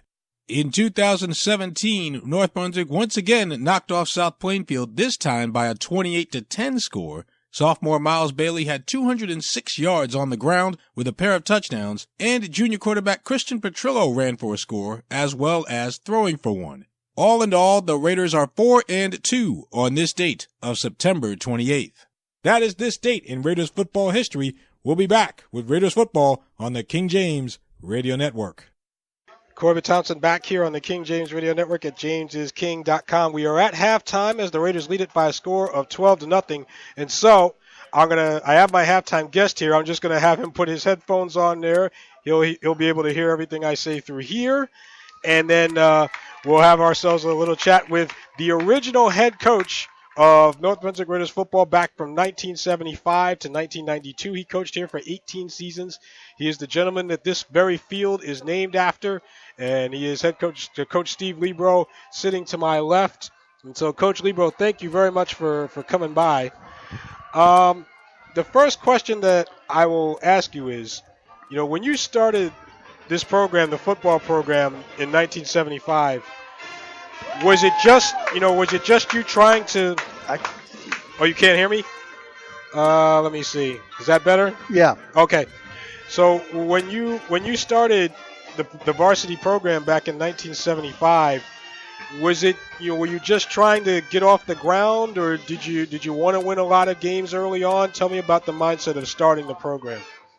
Well, actually, we played our first varsity year in 1975, but we opened the school in 1973 and had a freshman team. Then the next year, we played a junior varsity schedule. And then in 75, we started our regular program. We were blessed, really. We opened a beautiful school, brand new, a great community. We had great community support. They were so proud to have a high school, and we were so proud to be the first team that played for them on a varsity year.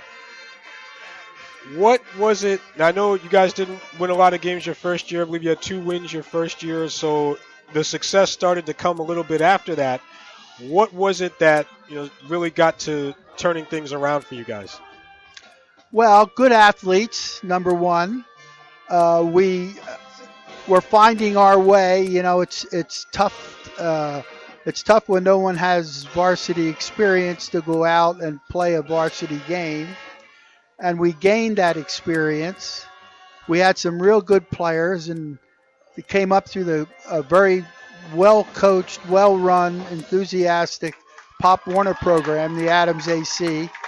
And we had some good kids, and we capitalized and developed a good attitude, and things developed from there. Now, I'll move along to 1979, which is the football program is their only appearance in a state sectional final was 1979. Tell me about that team. You guys were, you guys won 9 games. You went 9-1. So tell me about making it all the way to that that championship game in 1979. Well, it's hard to remember. I know it's a long time ago.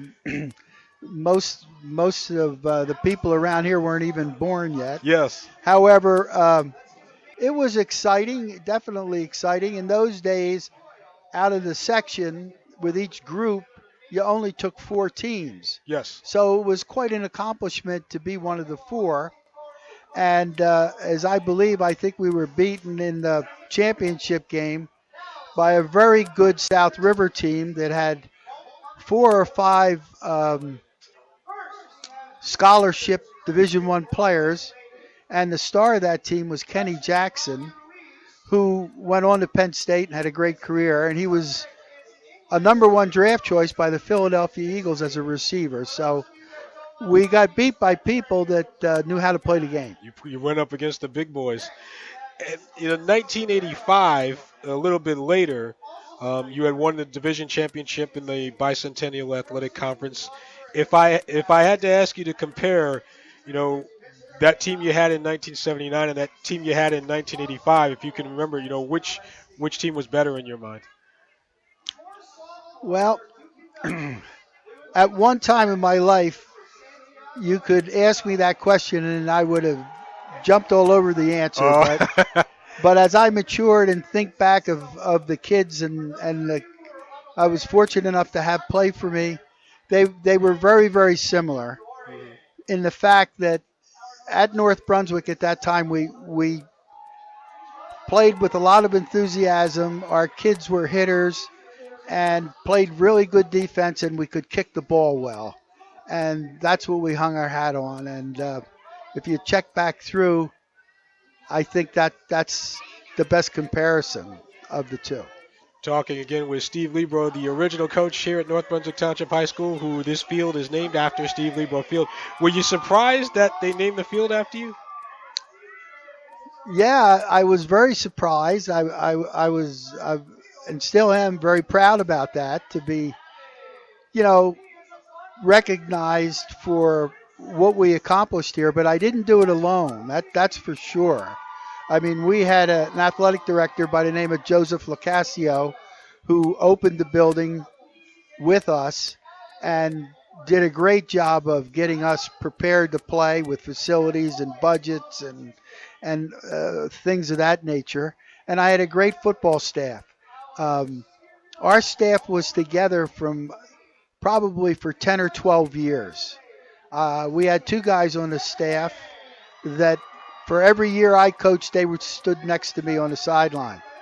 And one was Guido de Torres, and the baseball field happens to be named for Guido. Yep.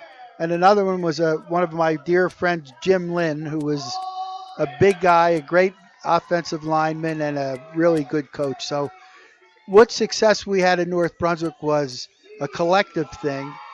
And we had a great staff, and we were great friends, and we coached our own kids and just enjoyed it. There's one of the kids running around now, Petrillo. Now, we had Dino. Yep. And Dino was his father. And Dean's an old man now. Reminds me of him. But Chris just is a little bit more elusive, I think, than Dean was. Dean will be happy to hear that. What would it if you had this turf when you coached? Now you played on grass, you guys, but when the turf was put in 2014, what would it have been like to play on this turf right here? I don't know. I never played on turf, and I really never coached on turf. We played on what we called Raider turf, and for the first 4 or 5 years, it was all mud. And then they redid our field with a series of pumps and amazing design, so our field was really good. But it wore out, and this is the way to go. Turf is the way to go. Because everybody can play on it. Look at all the rain we had this morning early. Yeah. I mean, we really got some rain in this area, and the field is just great. Yep. And again, talking with Steve Lebro, former head coach here at North Brunswick. Coach Sidepot, I know you guys probably talk quite a bit. Have you given him any advice on coaching or anything? Well, I just told him, hey, Michael, I'm with you, win or tie. Win or tie. And yes. no, seriously, Michael comes from a great North Brunswick family. And we've had plenty of Sidepots running around here and playing football and other sports. And Mike was perfect for the job. He's a North Brunswick guy. He understands North Brunswick. He has great background as an assistant coach throughout the two counties that he worked in. And I couldn't be happier or prouder for Michael and the job he and his staff is doing. I'll get back to, when you coached, now after 1987, you had a few down years there before you left. What was, do you remember what led to that, where, maybe you had a lot of guys that graduated, or, tell me about towards the latter part there of your time here, what led to some of that? Well, we had a tremendous amount of success initially when we started out, and we did really very well. And then, as all programs, and after a while, you just kind of run into a lull, and it's a cycle. And the cycle, it's not that the kids didn't play hard. It's not that they weren't great kids, but they just we just weren't as good as everybody else. And then the cycle turned a little bit, because I think if you examine the record, that the last few years that we coached, we did really very well, and then it was just time for me to seek other things, and I was a high school administrator at that time, and that was the direction that I went.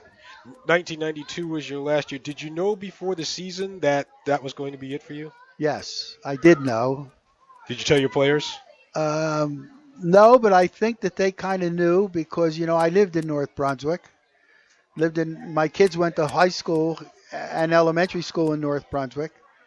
And I know the families, I knew the kids, and they knew what was going on. I was an assistant principal at the time, doing both jobs, and it really was tough.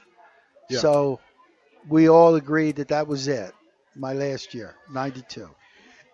Was it important? You finished 6-2-1 that year, and you won the division, your first GMC division title in the white division. Was it important to finish on a positive note? Oh, yeah, absolutely.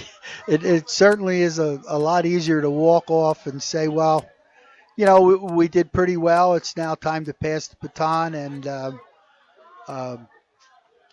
we felt good about it. I felt good about every day that I coached. We used to laugh about it, my coaches and I. Like I say, we were together for 15, 16 years. We used to say, we never really worked a day in our life. We just used to come here and run around with kids. And it was great. It was a great thing. One more here for the original coach of Raiders football, Steve Libro. Do you think, and I realize you mentioned the maturing factor, but do you think that if somebody offered you $1 million, you could coach today's players? Kids are kids, I hear a lot about them. My only contact with high school athletes actually is now with Mike. Mike invites me to come and talk to the kids, and I look at these kids. These kids are the same as the kids that we coached years ago. The only thing different about them is that they throw the ball a lot more. They catch the ball, run with it well. They have good skills. It's an all year round program now, but I'm a little too old to go coach. But there's nothing. My relationship with the kids wouldn't drive me away from that. Absolutely, absolutely. I'll throw a name at you real quick, and you tell me what you think. Charlie Schermeyer played for you. He had 1,277 rushing yards. Kind of. What's your thoughts? Charlie not only played for me, he lived 2 blocks from me in North Brunswick. Oh, he couldn't get away. And he used to come over my house and help me split wood and stack it up. Very nice. In a fireplace. Charlie was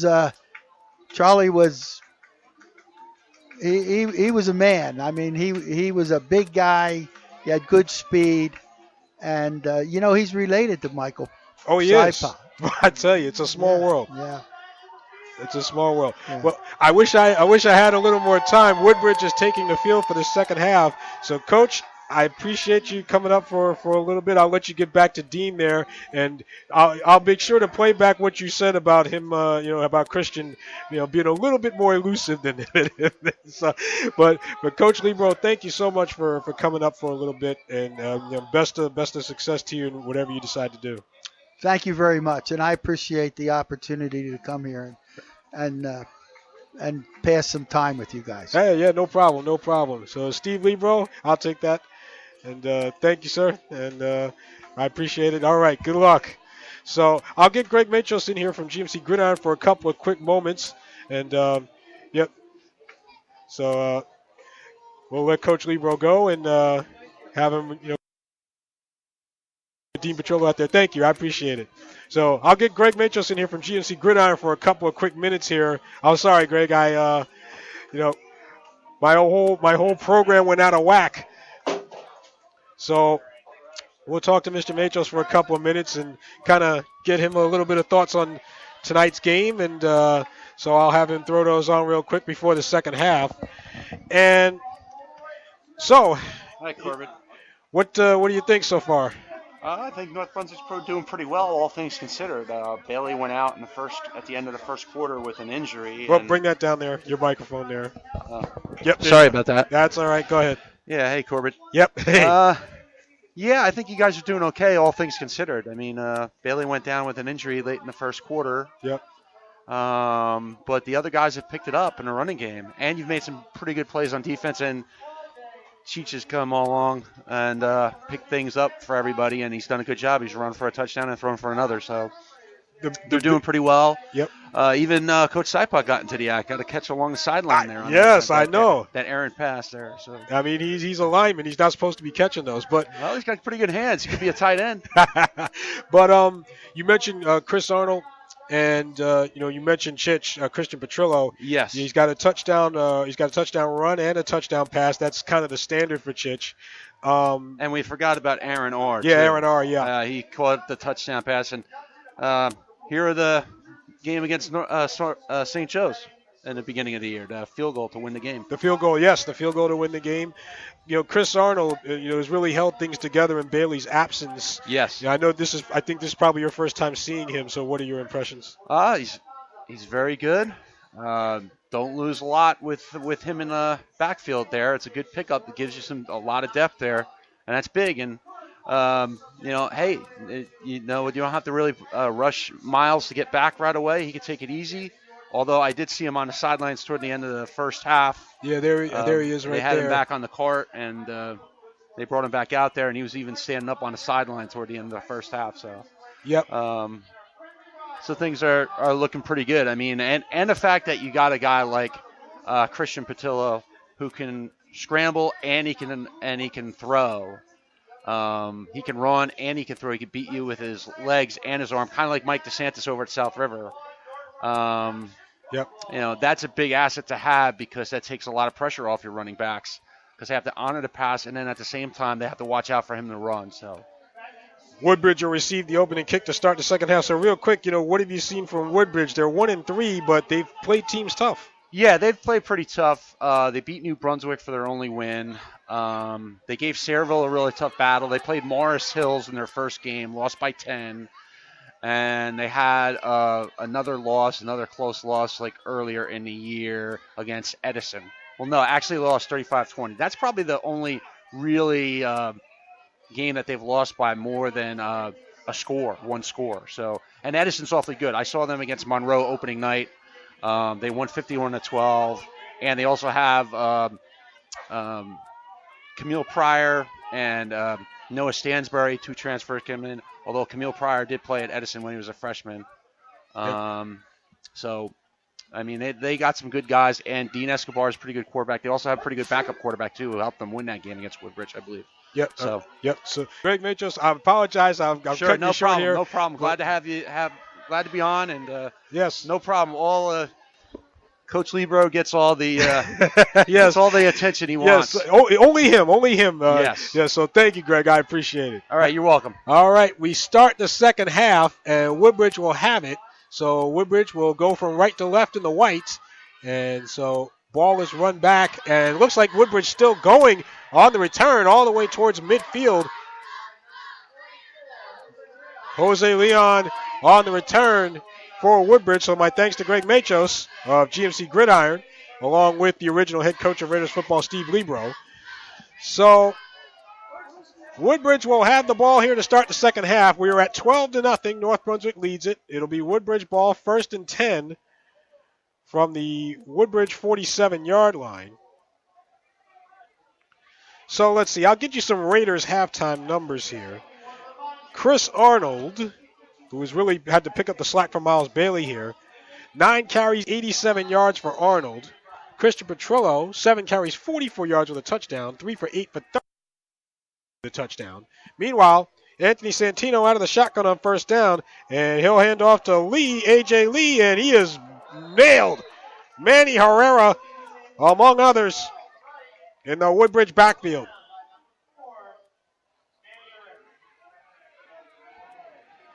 So that'll be a loss for Woodbridge.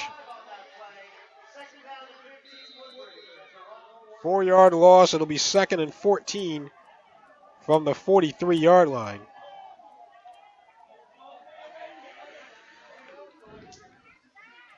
So again, Woodbridge in the white jerseys with the red numbers, black pants going from right to left. Anthony Santino. Now check that. That's Keyshawn Glover.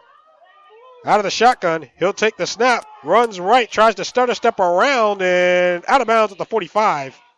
Looked like Samir Session forced him out. And the Raiders, for the most part, have really contained Glover here.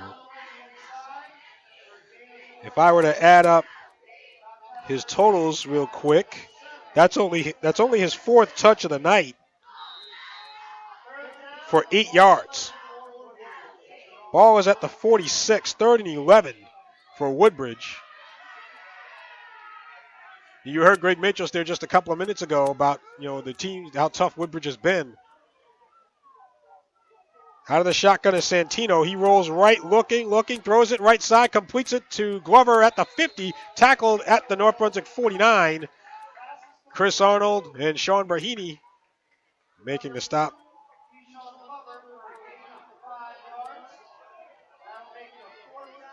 And so now you're looking at 4th down from the 49, 4th and 6 from the North Brunswick 49.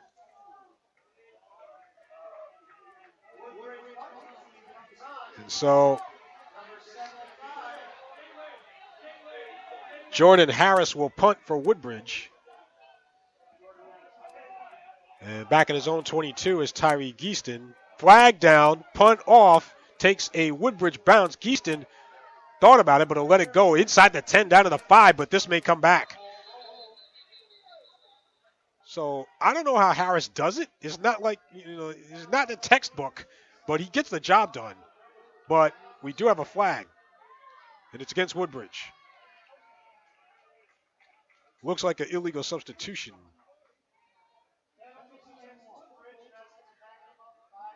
So it will come back.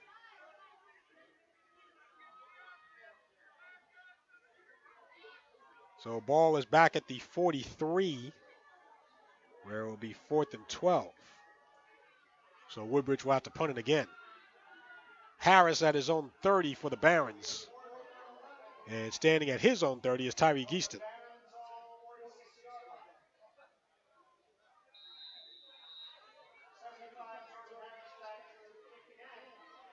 So, again, Athletic Director Joe Ward, I see he's at it on Twitter, retweeting the link to the broadcast. So thank you, Joe.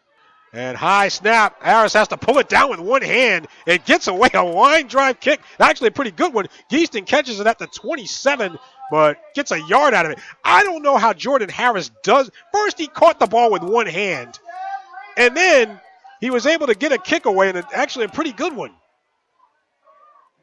I tell you what, if Jordan Harris, and now he's lining up on the defensive line, if he doesn't have a, if he doesn't make it as a defensive lineman, he's surely got a job on special teams somewhere.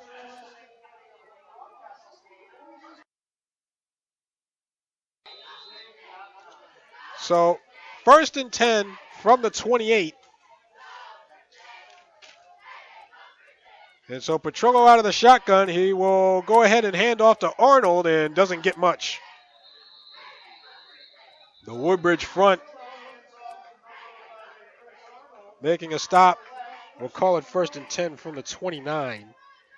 So anyway, they give to Arnold. Ball is at the 30, so a gain of 1. 2nd and 9 from the 30. Arnold has 88 yards so far on the night. Aaron R. has 1 catch for 16 yards for North Brunswick. Arnold to the right of Petrillo. 2 receivers right. Petrillo out of the gun, and he'll take off, running left. 25, 30, and 35. Tackled there. Tackled by Cabrera, Jesus Cabrera. So the ball is at the 35. 3rd and 4 from the 35. Petrillo now has 49 yards rushing on the night. So 3rd down with 8:45 to go in the 3rd. 3rd and 4 from the 35. Petrillo out of the gun. Arnold to his right, takes the snap, and hands off to Arnold. Trying to go up the middle, bumps into Petrillo, and will get to the line of scrimmage, and that's it. Well, that looked like a busted play. No gain for Arnold, 4th down.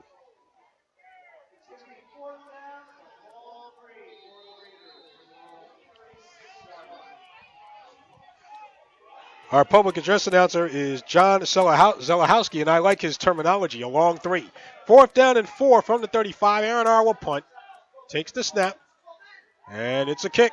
And this one is caught at the 26 by Glover, dancing his way across the 30, and he's driven back.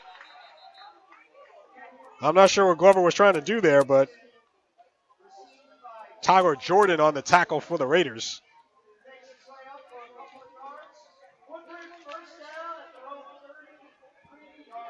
So 1st and 10 for the Barons at their own 33-yard line.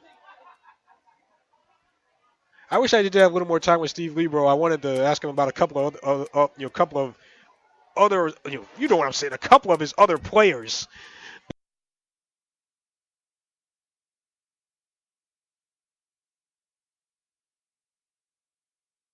So it'll be 1st and 10 Woodbridge from the 33. I talked about Charlie Shearmire, who Coach Lebro said lives 2 blocks from him.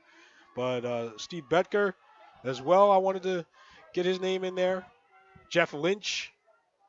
But 1st and 10, and handoff here, and maybe a yard for Lee. Ali Lee on the carry.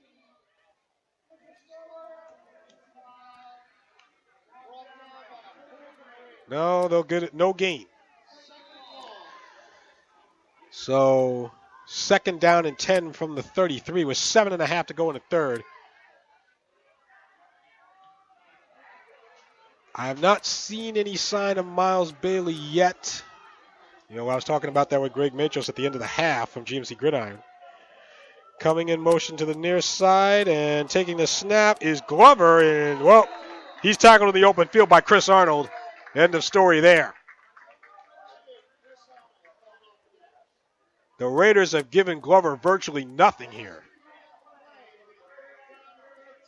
Ball is at the 31, loss of 2. 3rd and 12. Glover so far has 6 yards on 5 carries.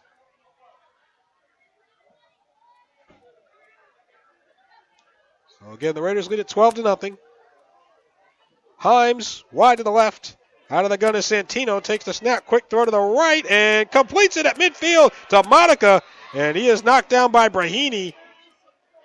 Chance Monica on the catch. In stride. So 1st and 10, Woodbridge from the Raider 47. For the Barons. 6:20 to go in the third. Santino out of the shotgun. Takes the snap. Fakes the handoff. Ball popped loose. Fumble. It's on the ground. Who's got it? Looks like Woodbridge fell on it. Jordan Harris. That big number 75 right there. Looking like Mean Joe Green. No, wait. The Raiders have it. Tyrell Pereira has the football. So the Raiders recover. Tyrell Pereira comes up with the football. So the give was to Lee.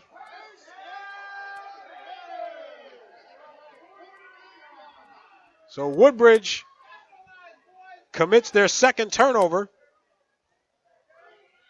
And the Raiders will have it 1st and 10 from their own 49-yard line.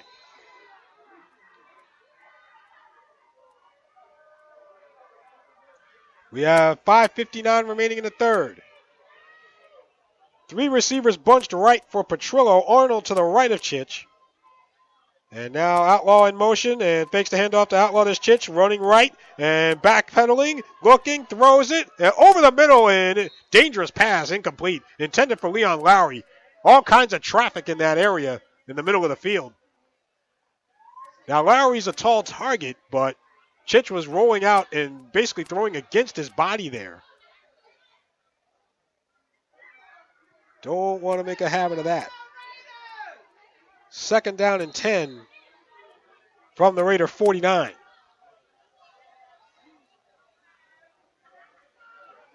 Temperatures, I'm sure, have cooled off a little bit, probably somewhere below the 60-degree mark at this point. 3 receivers bunched right again. Trips right. Arnold to the right of Petrillo. Low snap pitch to Arnold, and he is stopped in the backfield. Jesus Cabrera bringing Chris down.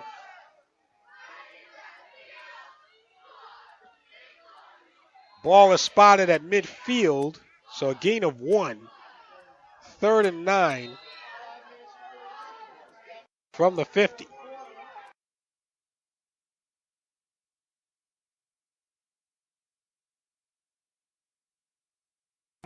You still don't have Miles Bailey. So I would imagine, I think Bailey's out for the game at least. You better hope that's all it is. Petrillo out of the gun, takes the snap, dropping back, looking, throws it, deep ball, right side, looking for R, and jump ball, and he caught it. Aaron R made the catch. It was a one-on-one jump ball between R and Jameer Brown, and R made the catch deep in Woodbridge territory at the 21-yard line. Gain of 29. First and 10 from the 21. The give is to Arnold, and nope, going right. And he is tackled inside the 20 at about the 18.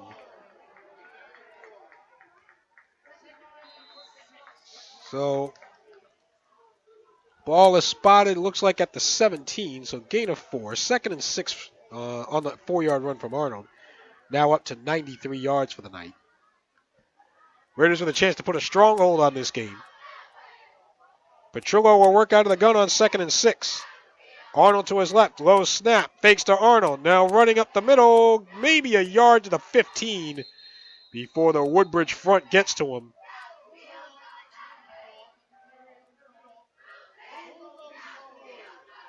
So they'll mark it at the 14. 3rd and 3. 3rd and 3 from the 14. 3:50 to go in the third.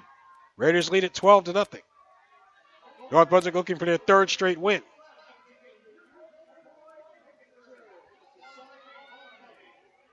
So here we go. 3rd and 3 from the 14. 2 receivers right.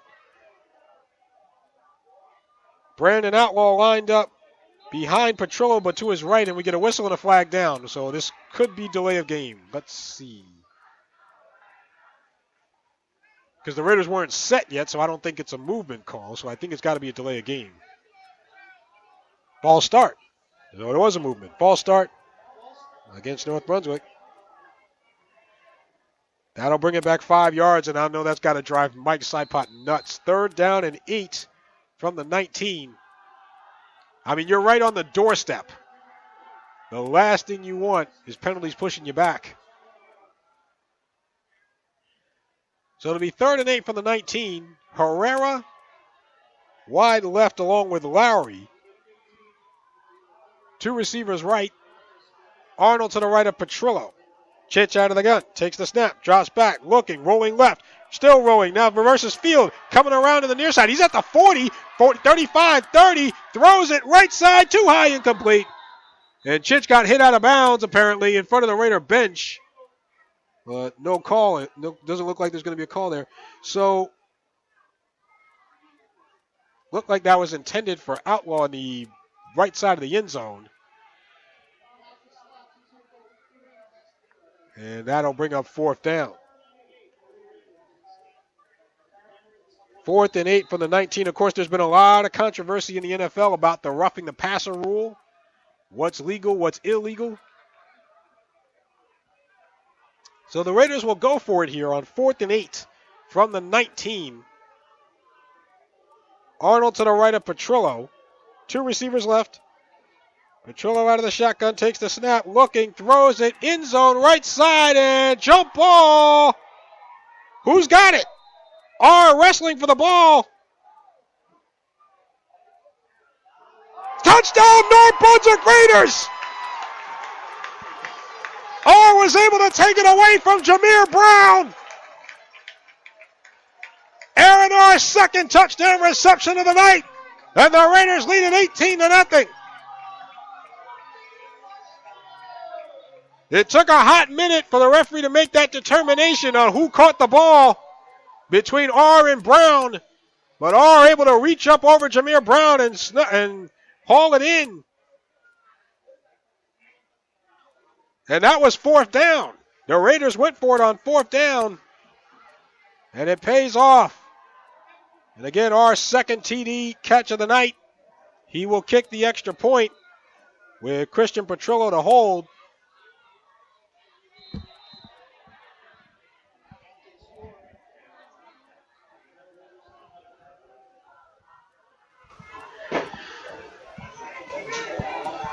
Actually, it looks like they're going to go for two. Herrera in motion to the far side. Petrillo takes the snap, throws it over the middle, incomplete. Nobody there. The only person in the area code was Keyshawn Glover, and he wears the other jersey. So, 2:47 remains in the third quarter. Lead it by a score of 18-0. We break, and we'll come back with Raiders football on the King James.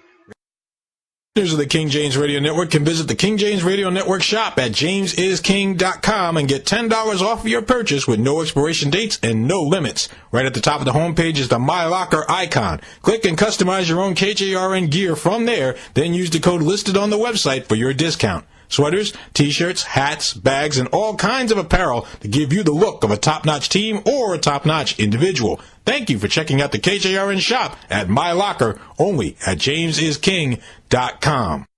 We come back here to Steve Lebro Field. 2:47 left here in the third quarter. The Raiders lead at 18-0. Aaron R. will kick from left to right. Two men back deep for Woodbridge. Glover to the near side and Lee to the far side. And it'll go to the near side, picked up by one of the up men. That is Leon, Jose Leon. He dances past the 20 to the 25 and is tackled about the 26. Now, the last time the Raiders had a shutout win was senior night last year against Woodbridge. They beat Woodbridge 14-0. They forced 5 turnovers that night. They've already got 2 here. But the ball is at the Woodbridge 36-yard line, so the Barons will have it 1st and 10. And again, if the Raiders win tonight, I got to see if I can get an update from Sayreville or Edison, see what's going on. I can find out anything. But 1st and 10 from the 36. And Anthony Santino will work out of the shotgun here with Lee to his left. Ali Lee. So Santino waving his hands. And now out of the gun. Takes the snap. Hands off to Lee. Bounces off to the right. 40. And out of bounds. Knocked out by Samir Session at about the 43, it looks like.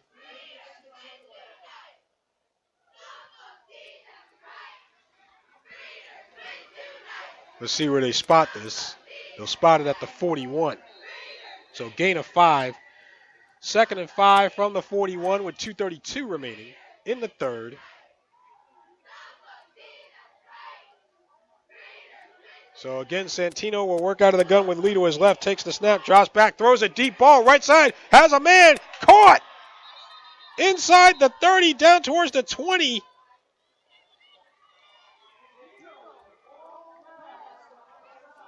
I believe that is Glover. Yep, Keyshawn Glover on the catch. Session was on the coverage, but Glover makes the catch in stride. Deep in the Raider territory. Ball is it's inside the 25 to about, looks like the 24. So 1st and 10, gain of 35. 1st and 10 from the 24. Santino out of the gun, takes the snap, hands off to Lee. He goes right, but loses yardage. Probably lost a couple there. Lowry, one of the guys on the stop. So ball back at the line of scrimmage. Do we get a flag? I think I see a flag down. Uh-oh. I think somebody said something that they shouldn't have. And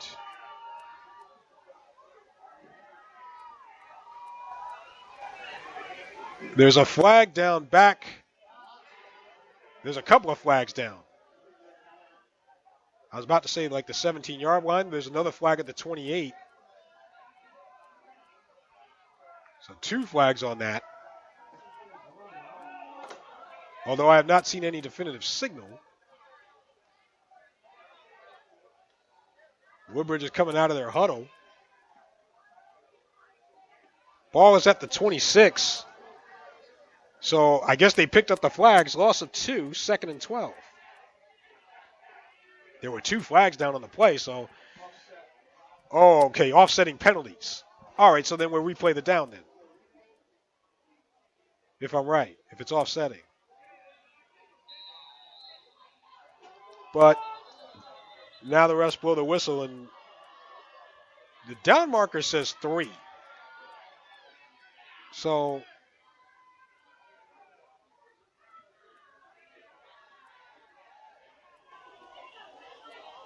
yeah, the down marker says 3rd down. And I think, yeah, we do have offsetting penalties. So now I'm confused. Because, yeah, it says 3rd down over there. But we have 2nd down here. Santino out of the gun, takes the snap, drops back, throws it, deep ball, end zone, right side, and out of bounds. Incomplete. Session on the coverage.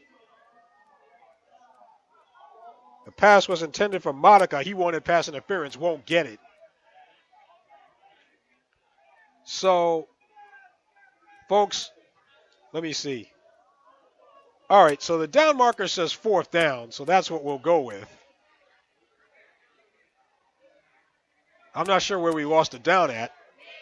I think my friend next to me is not sure where we lost it down at either. So, 4th down it is from the 26.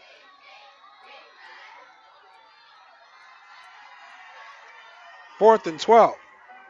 So, Santino, again out of the shotgun, takes the snap, drops back, throws it left, and completes it at the 15 to Monica. And at the 10, he's forced out by Outlaw.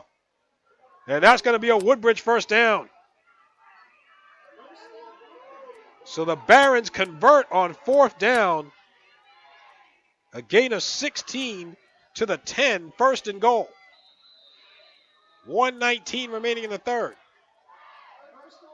That's a big play for the Barons. Also, I see the Sayreville game got moved to tomorrow, I see, at 1 o'clock.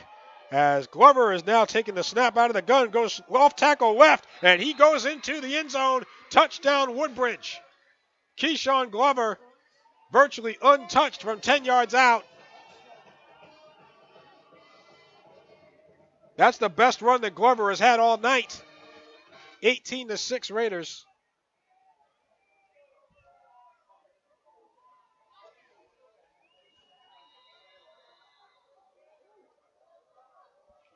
Holger Alcivar will kick the extra point here.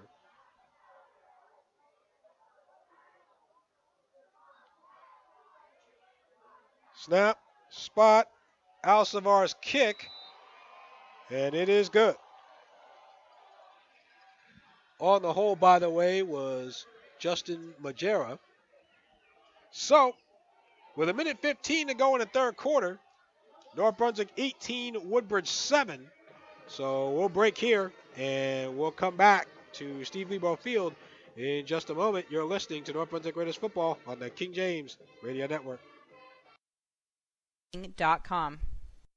Dana and Lisa here from Our Turf Football to tell you that the Our Turf podcast is up and running. Did you know that women make up over 45% of all NFL fans and counting? Here at Our Turf, we have our own take on what's happening around the National Football League with special features, previews, reports from our official fan reporters covering each team, and interviews with players and personalities who have the scoop on what's happening.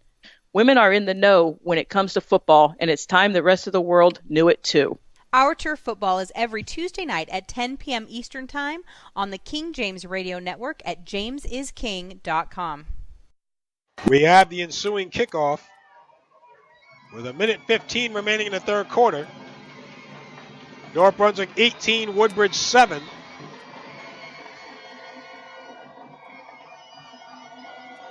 And we'll get the kick here. It's a high kick over to the far side, and it will bounce out of bounds. Like Geeston letting that go out of bounds, so the Raiders will get it at the 35-yard line, where it will be 1st and 10. So, Woodbridge not dead yet. Still got a whole quarter to play here. Plus a minute 15 left in this third. The Raiders, in case you're wondering, North Brunswick, in the first half of their 4 games this year, have outscored opponents 68-34. In the second half of their 4 games this year, the Raiders have been outscored by their opponents 41-28. So the Raiders will have to try to pick it up here in the second half.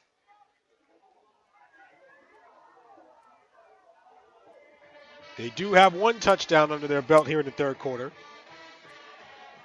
2 receivers right. Petrillo will work out of the shotgun ball on the left hash. Chris Arnold to the left. Herrera slot right.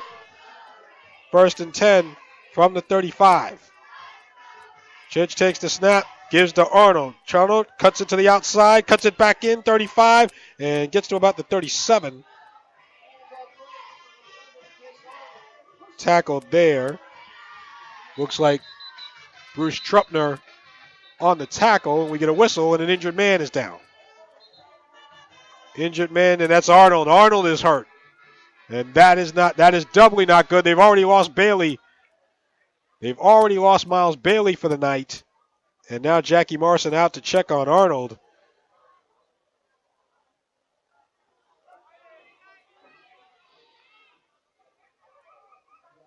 Apparently his right leg is the issue. And this is not good to say the least.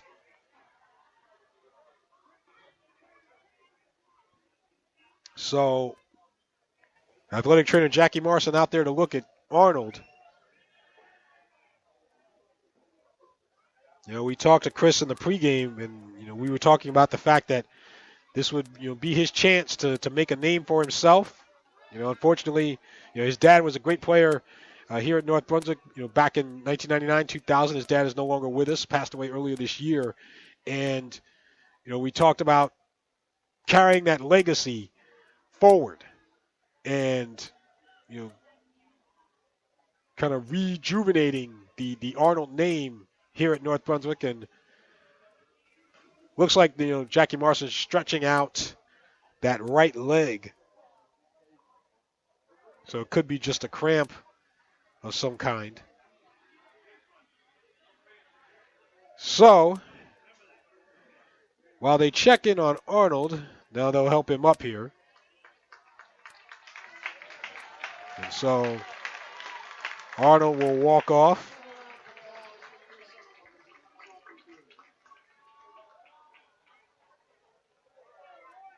Gain of 2 by Arnold. It'll be 2nd and 8.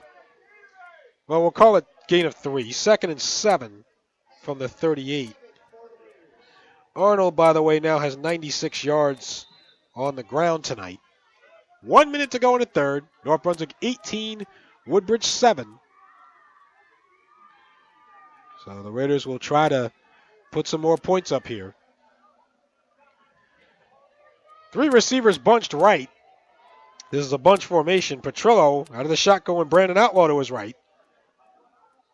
Petrillo takes a low snap. He'll run. Going right. 40. And down at the 42. Tackle made by number 51 for Woodbridge, who I do not have here. I don't know if that's Chris Garcia or who that is. But I do not have a 51 here on my roster. But the ball is at the 43, so a gain of 5 for Petrillo. It'll be 3rd down and 2 from the 43. 8 seconds left in the third. We'll see if they snap it here. 5 seconds. 3 receivers bunched right.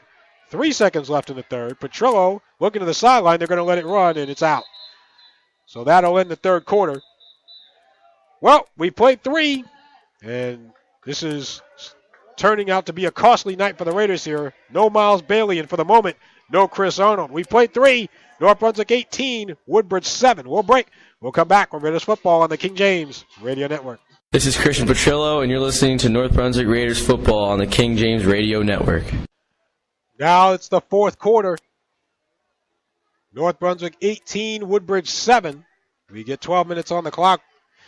And the Raiders will have the ball 3rd and 2 from their own 43-yard line. Christian Petrillo will work out of the shotgun. 3 receivers bunched to the left. And now we get a whistle. Flags down.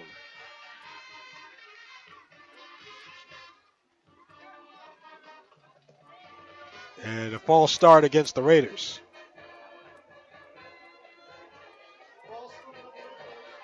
The one thing you do not want is a 3rd down penalty, especially on 3rd and 2. 3rd and 7 now from the 38. Leon Lowry is wide to the left. Looks like Brahini and Herrera will go to the right. Outlaw will line up to the left of Petrillo, I think. Yep, Outlaw to the left of Petrillo. 3rd and 7 from the 38. Whistle. Looks like we get a timeout. So, there we go. Timeout, North Brunswick. All right, so before we run a play in the 4th quarter, we have a timeout. The Raiders are down to 2. 18-7, Raiders lead it over Woodbridge. We'll break. We'll come back on the King James Radio Network. Check out the King James Radio Network on social media by giving us a follow on Facebook. And we're also on Twitter at King James Radio 1. We come back now for the 4th quarter. And so, unfortunately for the Raiders, they had to burn a timeout there before running a play to start the quarter. They do lead at 18-7 here on homecoming night. So it'll be 3rd and 7 North Brunswick from their own 38-yard line. 3 receivers, trips to the left. Brandon Outlaw to the left of Petrillo. Chich, calling signals, takes the snap, rolling left. Looking, still rolling to the near side. Chich throws it and completes it at the 50 to Brahini. He is tackled at the 49. Our infamous number 51 on the stop for Woodbridge. But a first down for Brahini and the Raiders. Gain of 14. They'll actually give him another yard, so gain of 15 to the Woodbridge 48. So 1st and 10. 2 receivers left and 2 receivers right. Outlaw this time to the right of Petrillo. So Chich will work out of the shotgun here. Takes his time. Raiders trying to run the clock out here. 11:15 to go in the 4th. North Brunswick with an 18-7 lead. Petrillo takes a low snap, hands off to Outlaw to the near side. 45 pushed out near the 40. Chance Monica forcing him out. So Brandon Outlaw now with both Miles Bailey and Chris Arnold on the sideline. And Arnold is actually back up to his feet. But Outlaw getting the bulk of the work in the running game. Ball is at the 42, so gain of 6 for Outlaw, 2nd and 4. So Petrillo getting out of the shotgun. 4 receivers, 2 to each side. Outlaw to the right. He'll switch sides now. Outlaw to the left of Petrillo. 2nd down and 4 from the Woodbridge 42. Chich out of the gun, low snap. Hands off to Outlaw, and he's going to be stood up at the line of scrimmage. Looks like Garcia, among others, Jesus Garcia, along with Trupner on the stop. Ball is back at the 45, loss of 3, and it'll be 3rd and 7. Are the Raiders, if you're North Brunswick, are you forced to be conservative? Well, Chris Arnold is back in the game now, so perhaps you could open things up here. 3rd and 7 from the 45. Arnold to the left of Petrillo, 2 receivers right. Here comes the blitz. Chich out of the gun. Chich rolling left. Chich looking. Breaks 1 tackle. 45, 40. Still in bounds. 35, 30. Still in bounds. 20, 10, 5. Dragged down at the 1-yard line. Chance Monica saved the touchdown. Raider Nation wanted a horse collar tackle, but Chich to the 1.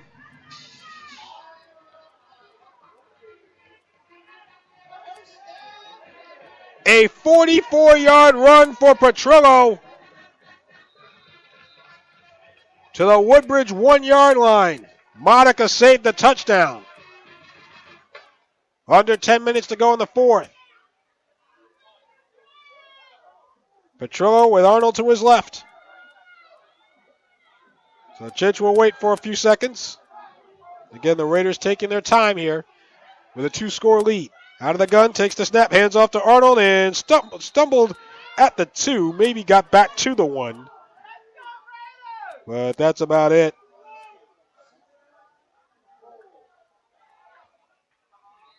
And so the Raiders will try again. We'll call it a loss of 1, 2nd and goal from the 2. 9:18 to go in the fourth. Raiders lead at 18-7. Trying to put it away. House formation around Petrillo. The deep back is Arnold. Outlaw and Napier. Check that. Yeah, sorry, Napier. As it'll go to Arnold off tackle right, and he doesn't get in. He does not get in. Held up at the line. And now it's 3rd and goal. He does get it back to the 1. It'll be 3rd and goal.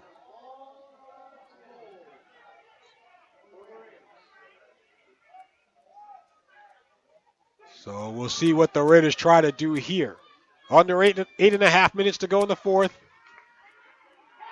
18-7 is your score. So again, you heard that game from Sayreville was moved back. Out of the gun, taking the snap, and rolling left is...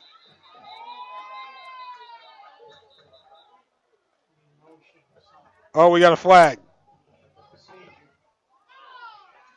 So Raiders think they have a touchdown, but we have a penalty after the snap. So the play will be blown dead. So it won't matter.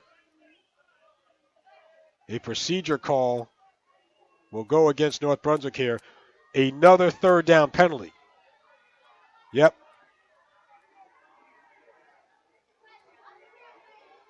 So it'll come back to the 6. 3rd and goal from the 6 with 8:15 remaining in the fourth. So house formation around Petrillo. Outlaw to the left, Napier to the right, and Arnold behind Chich. Low snap on the ground, and Chich able to grab it, but he's tackled. Garcia on the tackle. And well, Jesus Cabrera, excuse me. That'll bring up 4th and goal. The Raiders had a 1st and goal on the 1-yard line, but a combination of penalties and a bad snap. Aaron R. will try to kick it here. This will be a 28-yard field goal. Snap, spot, R's kick is up, and it is good. A 28-yard field goal for Aaron R. Before R kicked that field goal on opening night against St. Joe's, the Raiders had not made a field goal since 2010. Aaron R has already made 2 this year. And so with that, the Raiders lead at 21-7. So we'll take our break, and we'll come back here in 30 seconds. You're listening to Raiders Football on the King James Radio Network. We come back here to Steve Lebro Field. And so 21-7 North Brunswick with 7:22 remaining in the fourth. And Aaron R. will kick things off here. Glover is back deep along with Lee, but this one might be an onside kick here. Tyree Geeston has it. It was a short kick. And Geeston recovers at the Woodbridge 38. It landed in front of Datahan Rankins. And Geeston quick to the draw. I tell you what, I said it in the pregame with Mike Sipot. Tyree Geaston seems to make that one play every game that does something to help the Raiders. It is uncanny. But the Raiders will have the ball 1st and 10 from the Woodbridge 38. So Petrillo will work out of the shotgun here. Takes the snap. 30, tackled there.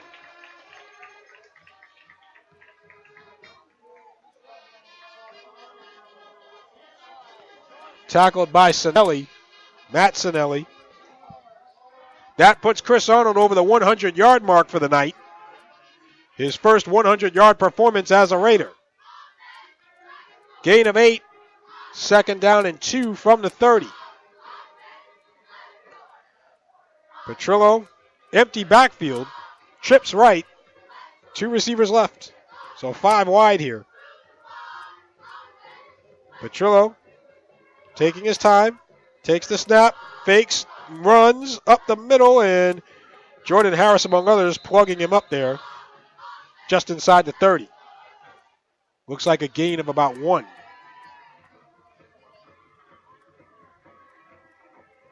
So it'll be 3rd and 1 then from the 29.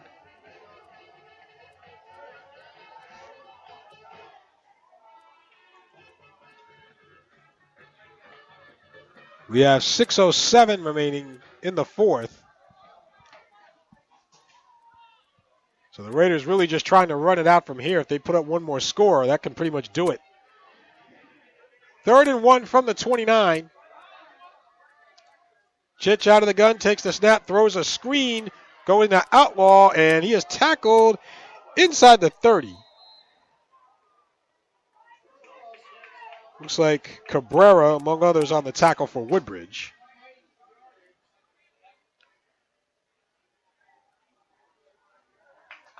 It is enough on 3rd and 1 for a 1st down. So the ball is going to be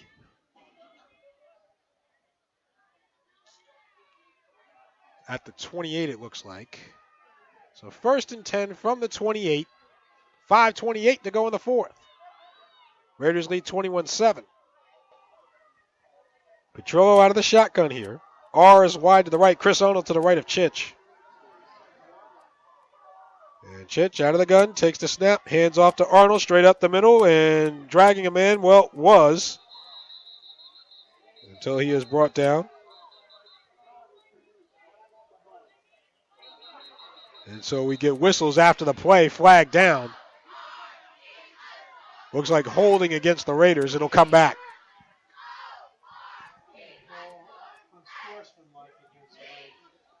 Unsportsmanlike? Okay. Oh, there's 2 penalties. So a holding and an unsportsmanlike. I would imagine that Woodbridge will take the unsportsmanlike.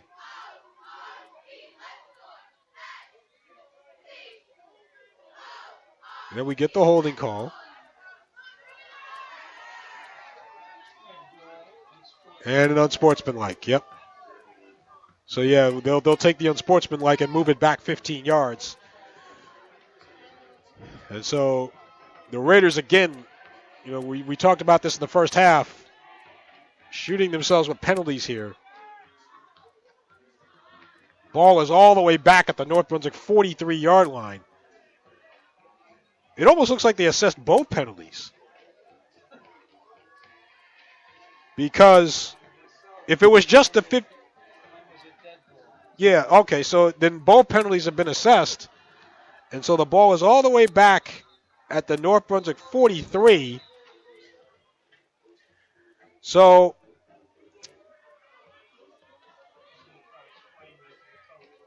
I'm just checking to see is no loss of down. 1st and 39.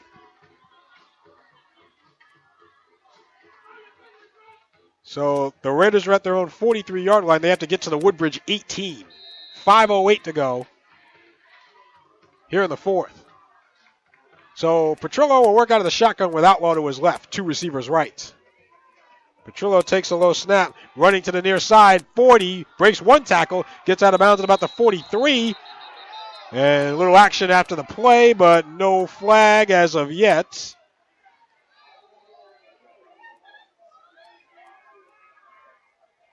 So, looks like it'll go as a 1-yard gain for Chich. So, that brings us to 2nd and 38 from the 44. 4:55 remaining.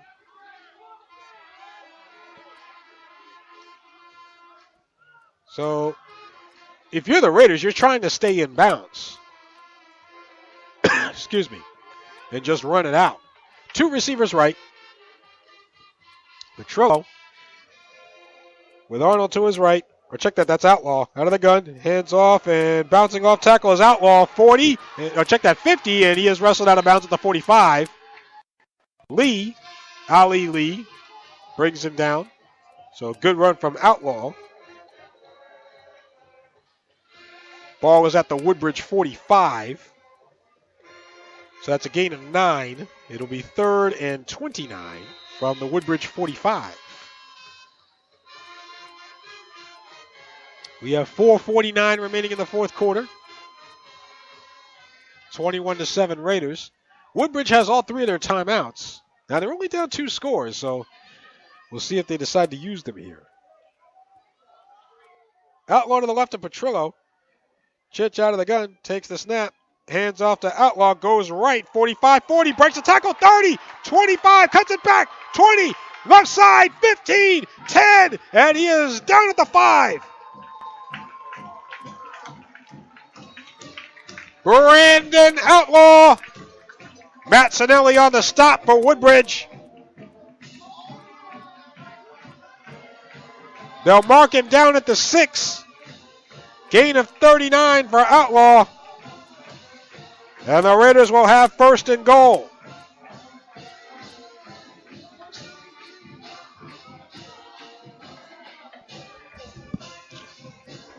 So it'll be 1st and goal from the 6-yard line. 4:23 remains. 2 receivers right. Petrillo with Outlaw to his right.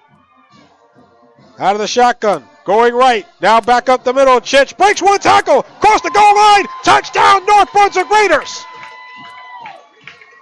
Christian Petrillo from 6 yards out for his 2nd rushing touchdown of the night. It's 6 for Chich, and the Raiders lead it 27-7.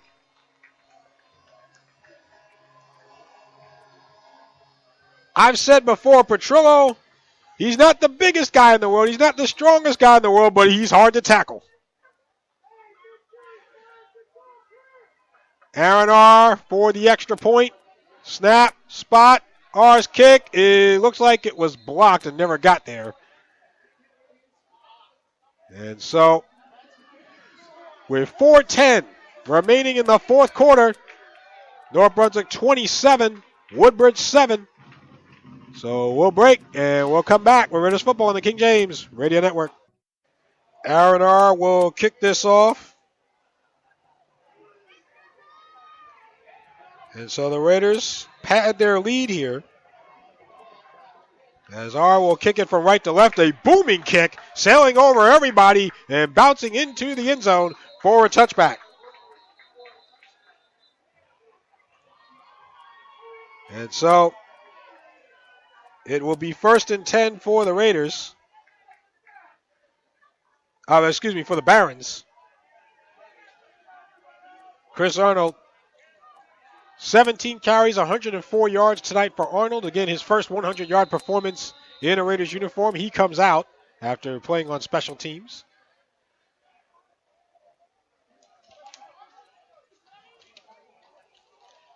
So the Raiders at least able to salvage Arnold from injury. Miles Bailey was not so lucky tonight. We'll see if he's okay for next week and beyond. 1st and 10 Woodbridge from their own 20-yard line. Now down by 3 scores. Santino, empty backfield out of the shotgun, throws it over the middle and caught. DeMonte Blunt trying to strip the ball from Lee at the 36. So Ali Lee on the catch. And Blunt on the tackle. Ball at the 38, gain of 18. First and 10, Woodbridge. 4 minutes to go in the fourth. Trips right for the Barons. Empty backfield for Santino. Out of the shotgun, throws it right, near side to Monica. Breaks one tackle at the 39, gets to the 40, and he is wrapped up there. Wingo, among others, on the tackle.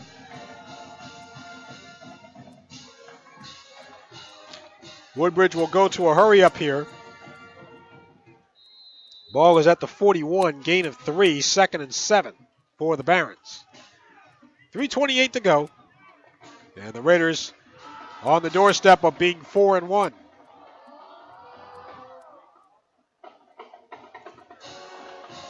Lee to the left of Santino, going in motion is Monica to the far side. Out of the gun, Santino takes the snap, drops back, throws it left, completes it to Glover. Tackled by Brahini at the Raider 45. Good crossing pattern for Woodbridge.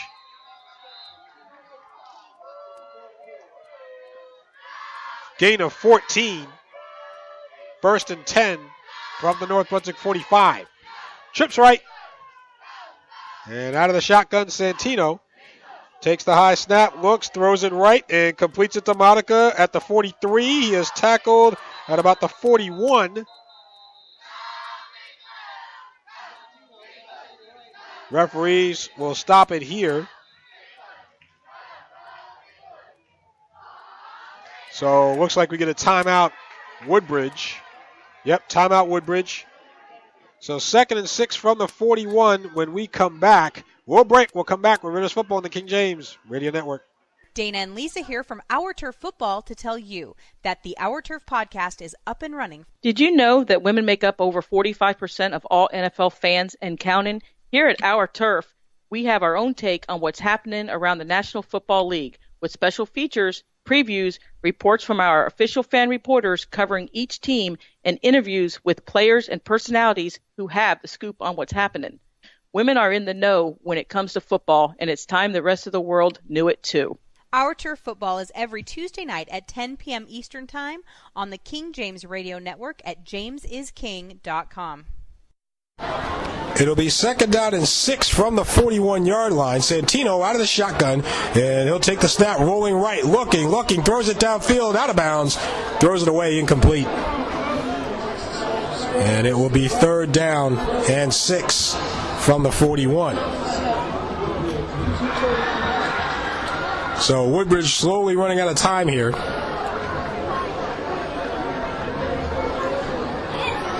With 2:33 remaining here in the fourth quarter. And the Raiders leading at 27-7. So empty backfield, 5 wide receivers. Trips left. Santino out of the shotgun, takes the snap, steps up in the pocket. He'll run, sliding at the 38. Tackle made there. Number 14 for the Raiders, Raheem Holmes on the stop. So Woodbridge's last chance here. Ball at the 37. It'll be 4th down and 2. And we'll get a whistle here. We'll see if Woodbridge uses a timeout. It looks like they will. So timeout Woodbridge, their second one.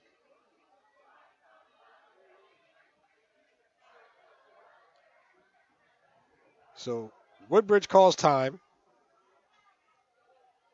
I apologize for those of you listening on our live feed. We lost connection there with the laptop. So that's my fault. But Woodbridge just called a timeout with 2:06 remaining in the fourth quarter. The Raiders lead it 27-7. Woodbridge, after a 4-yard run by Anthony Santino on 3rd and 6, is now up against it at 4th and 2 for the North Brunswick 37. Basically, last chance for Woodbridge here.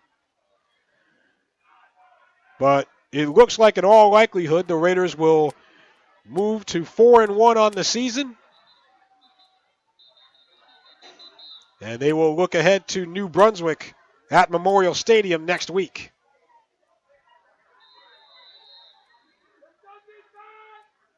Meanwhile, Woodbridge, if I'm correct, they'll take on Monroe.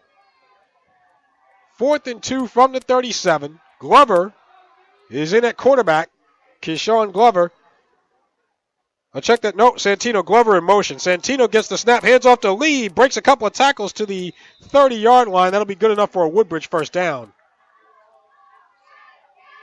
So that play worked. Glover went in motion and Lee got the carry. 1st and 10 Woodbridge at the North Brunswick 30-yard line. 1:52 to go in the 4th. Woodbridge has one timeout left. Trips left. Santino empty backfield, out of the gun, takes the snap, drops back, looks left, throws it left, too high, incomplete. Intended for Jesus Cabrera. And DeMonte Blunt on the coverage for the Raiders. And it'll be 2nd down.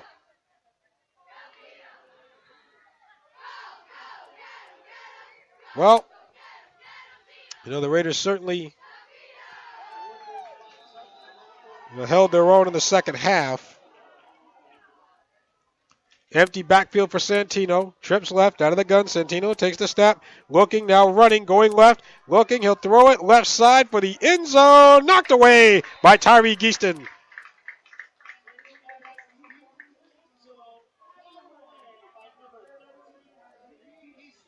That was intended. Looks like that was intended for Jameer Brown. So it'll be 3rd and 10 for the Barons. Woodbridge getting their only touchdown with 1:15 left in the 3rd quarter. Keyshawn Glover from 10 yards out.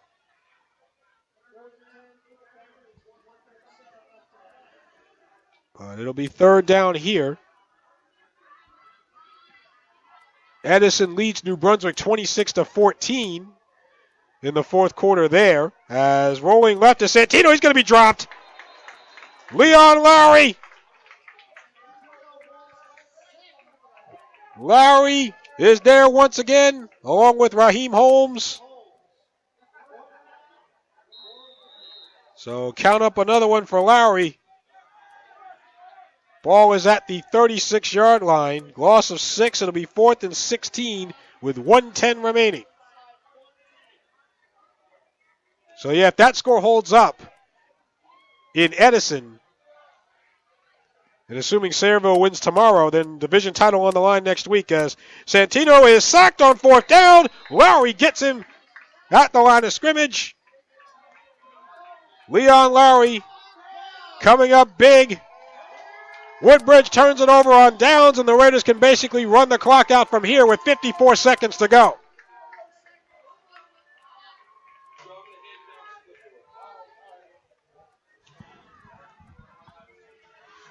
So, the good news is the Raiders win tonight. The bad news is it could be some time missed for Miles Bailey. So we'll see if Bailey is going to be all right for next week or not. But, by the way, my thanks to John Zelahowski on the public address. And so, victory formation for Petrillo and the offense.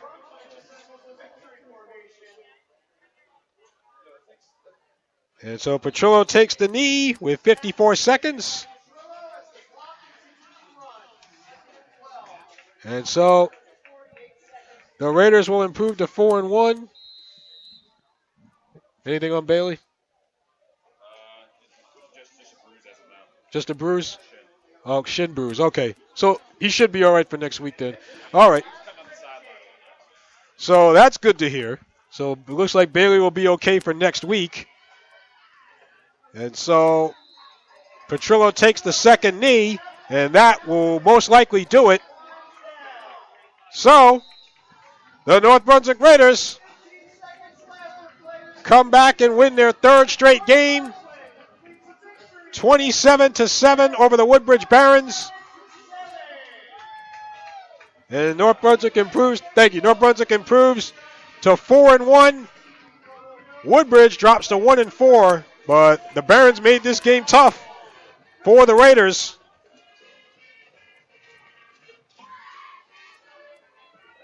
And Mike Sipot and company, again, good news there at the end. I was talking to Coach Kevin Totten when he was coming down from the press box, saying that it's just a shin bruise for Miles Bailey, so he should be available for next week when the Raiders head to New Brunswick to take on the Zebras. But Chris Arnold picked up the slack for North Brunswick tonight. Arnold with 17 carries, 104 yards. Couple of touchdown runs for Christian Petrillo and a touchdown pass. What else is new with Chich? Couple of big third down runs. Aaron R. with 2 touchdown catches on the night. So Chich actually threw 2 passes for TDs. But, I think that's the first time in his career that he's caught 2 in a game. 2 touchdowns, Aaron R. And the North Brunswick Marching Band here on homecoming night, walking off to the happy feet of music, whatever that means. All right, so the Raiders win it 27-7, and again, Manny Herrera still one reception shy of tying David Stringer for 10th place on the all-time Raiders reception list, but he'll have a chance to do that next week against New Brunswick. But yeah, as for the Raiders again, over 100 yards for Arnold, Christian Petrillo, 2-2, 2 TD passes, 2 TD runs. The PBA of Petrillo, Bailey, and Arnold. Bailey should be back next week. And thus, the Raiders will look ahead now to a rivalry game against the New Brunswick Zebras over at Memorial Stadium in New Brunswick. So, with that, our next broadcast of North Brunswick Raiders football on the King James Radio Network will be next Friday night, October the 5th, when the North Brunswick Raiders will take on their arch rivals, the New Brunswick Zebras. Game time is at 7 o'clock. Raiders Live pregame presented by the Cal Team and Remax Country will be at 6:30. My thanks to the North Brunswick Baseball and Softball Association, President Dave Rosenberg, Vice President John Drury, Board Member John Drury, Vice President Dave Kukler, Board Member John Drury. And also my thanks to Route 1 Dental, Alex and Dr. Trackman and Tara and Fatima, all the folks, Patini rather, all the folks at Route 1 Dental. And so with that, we will talk to you next Friday night. And until then, this is Corbett Townsend saying goodbye, Godspeed. From Steve Leroy Field in North Brunswick, New Jersey. I can't get the words out. By the way, my thanks to the one and only Steve Leroy for stopping by here at halftime for our halftime interview. The original coach here at Raiders football, who this field was named after. My thanks to Steve Leroy for stopping by. My thanks to Chris Arnold in the pregame along with Mike Sipot. Okay, I'm done. Goodbye, Godspeed. We'll talk to you next Friday night.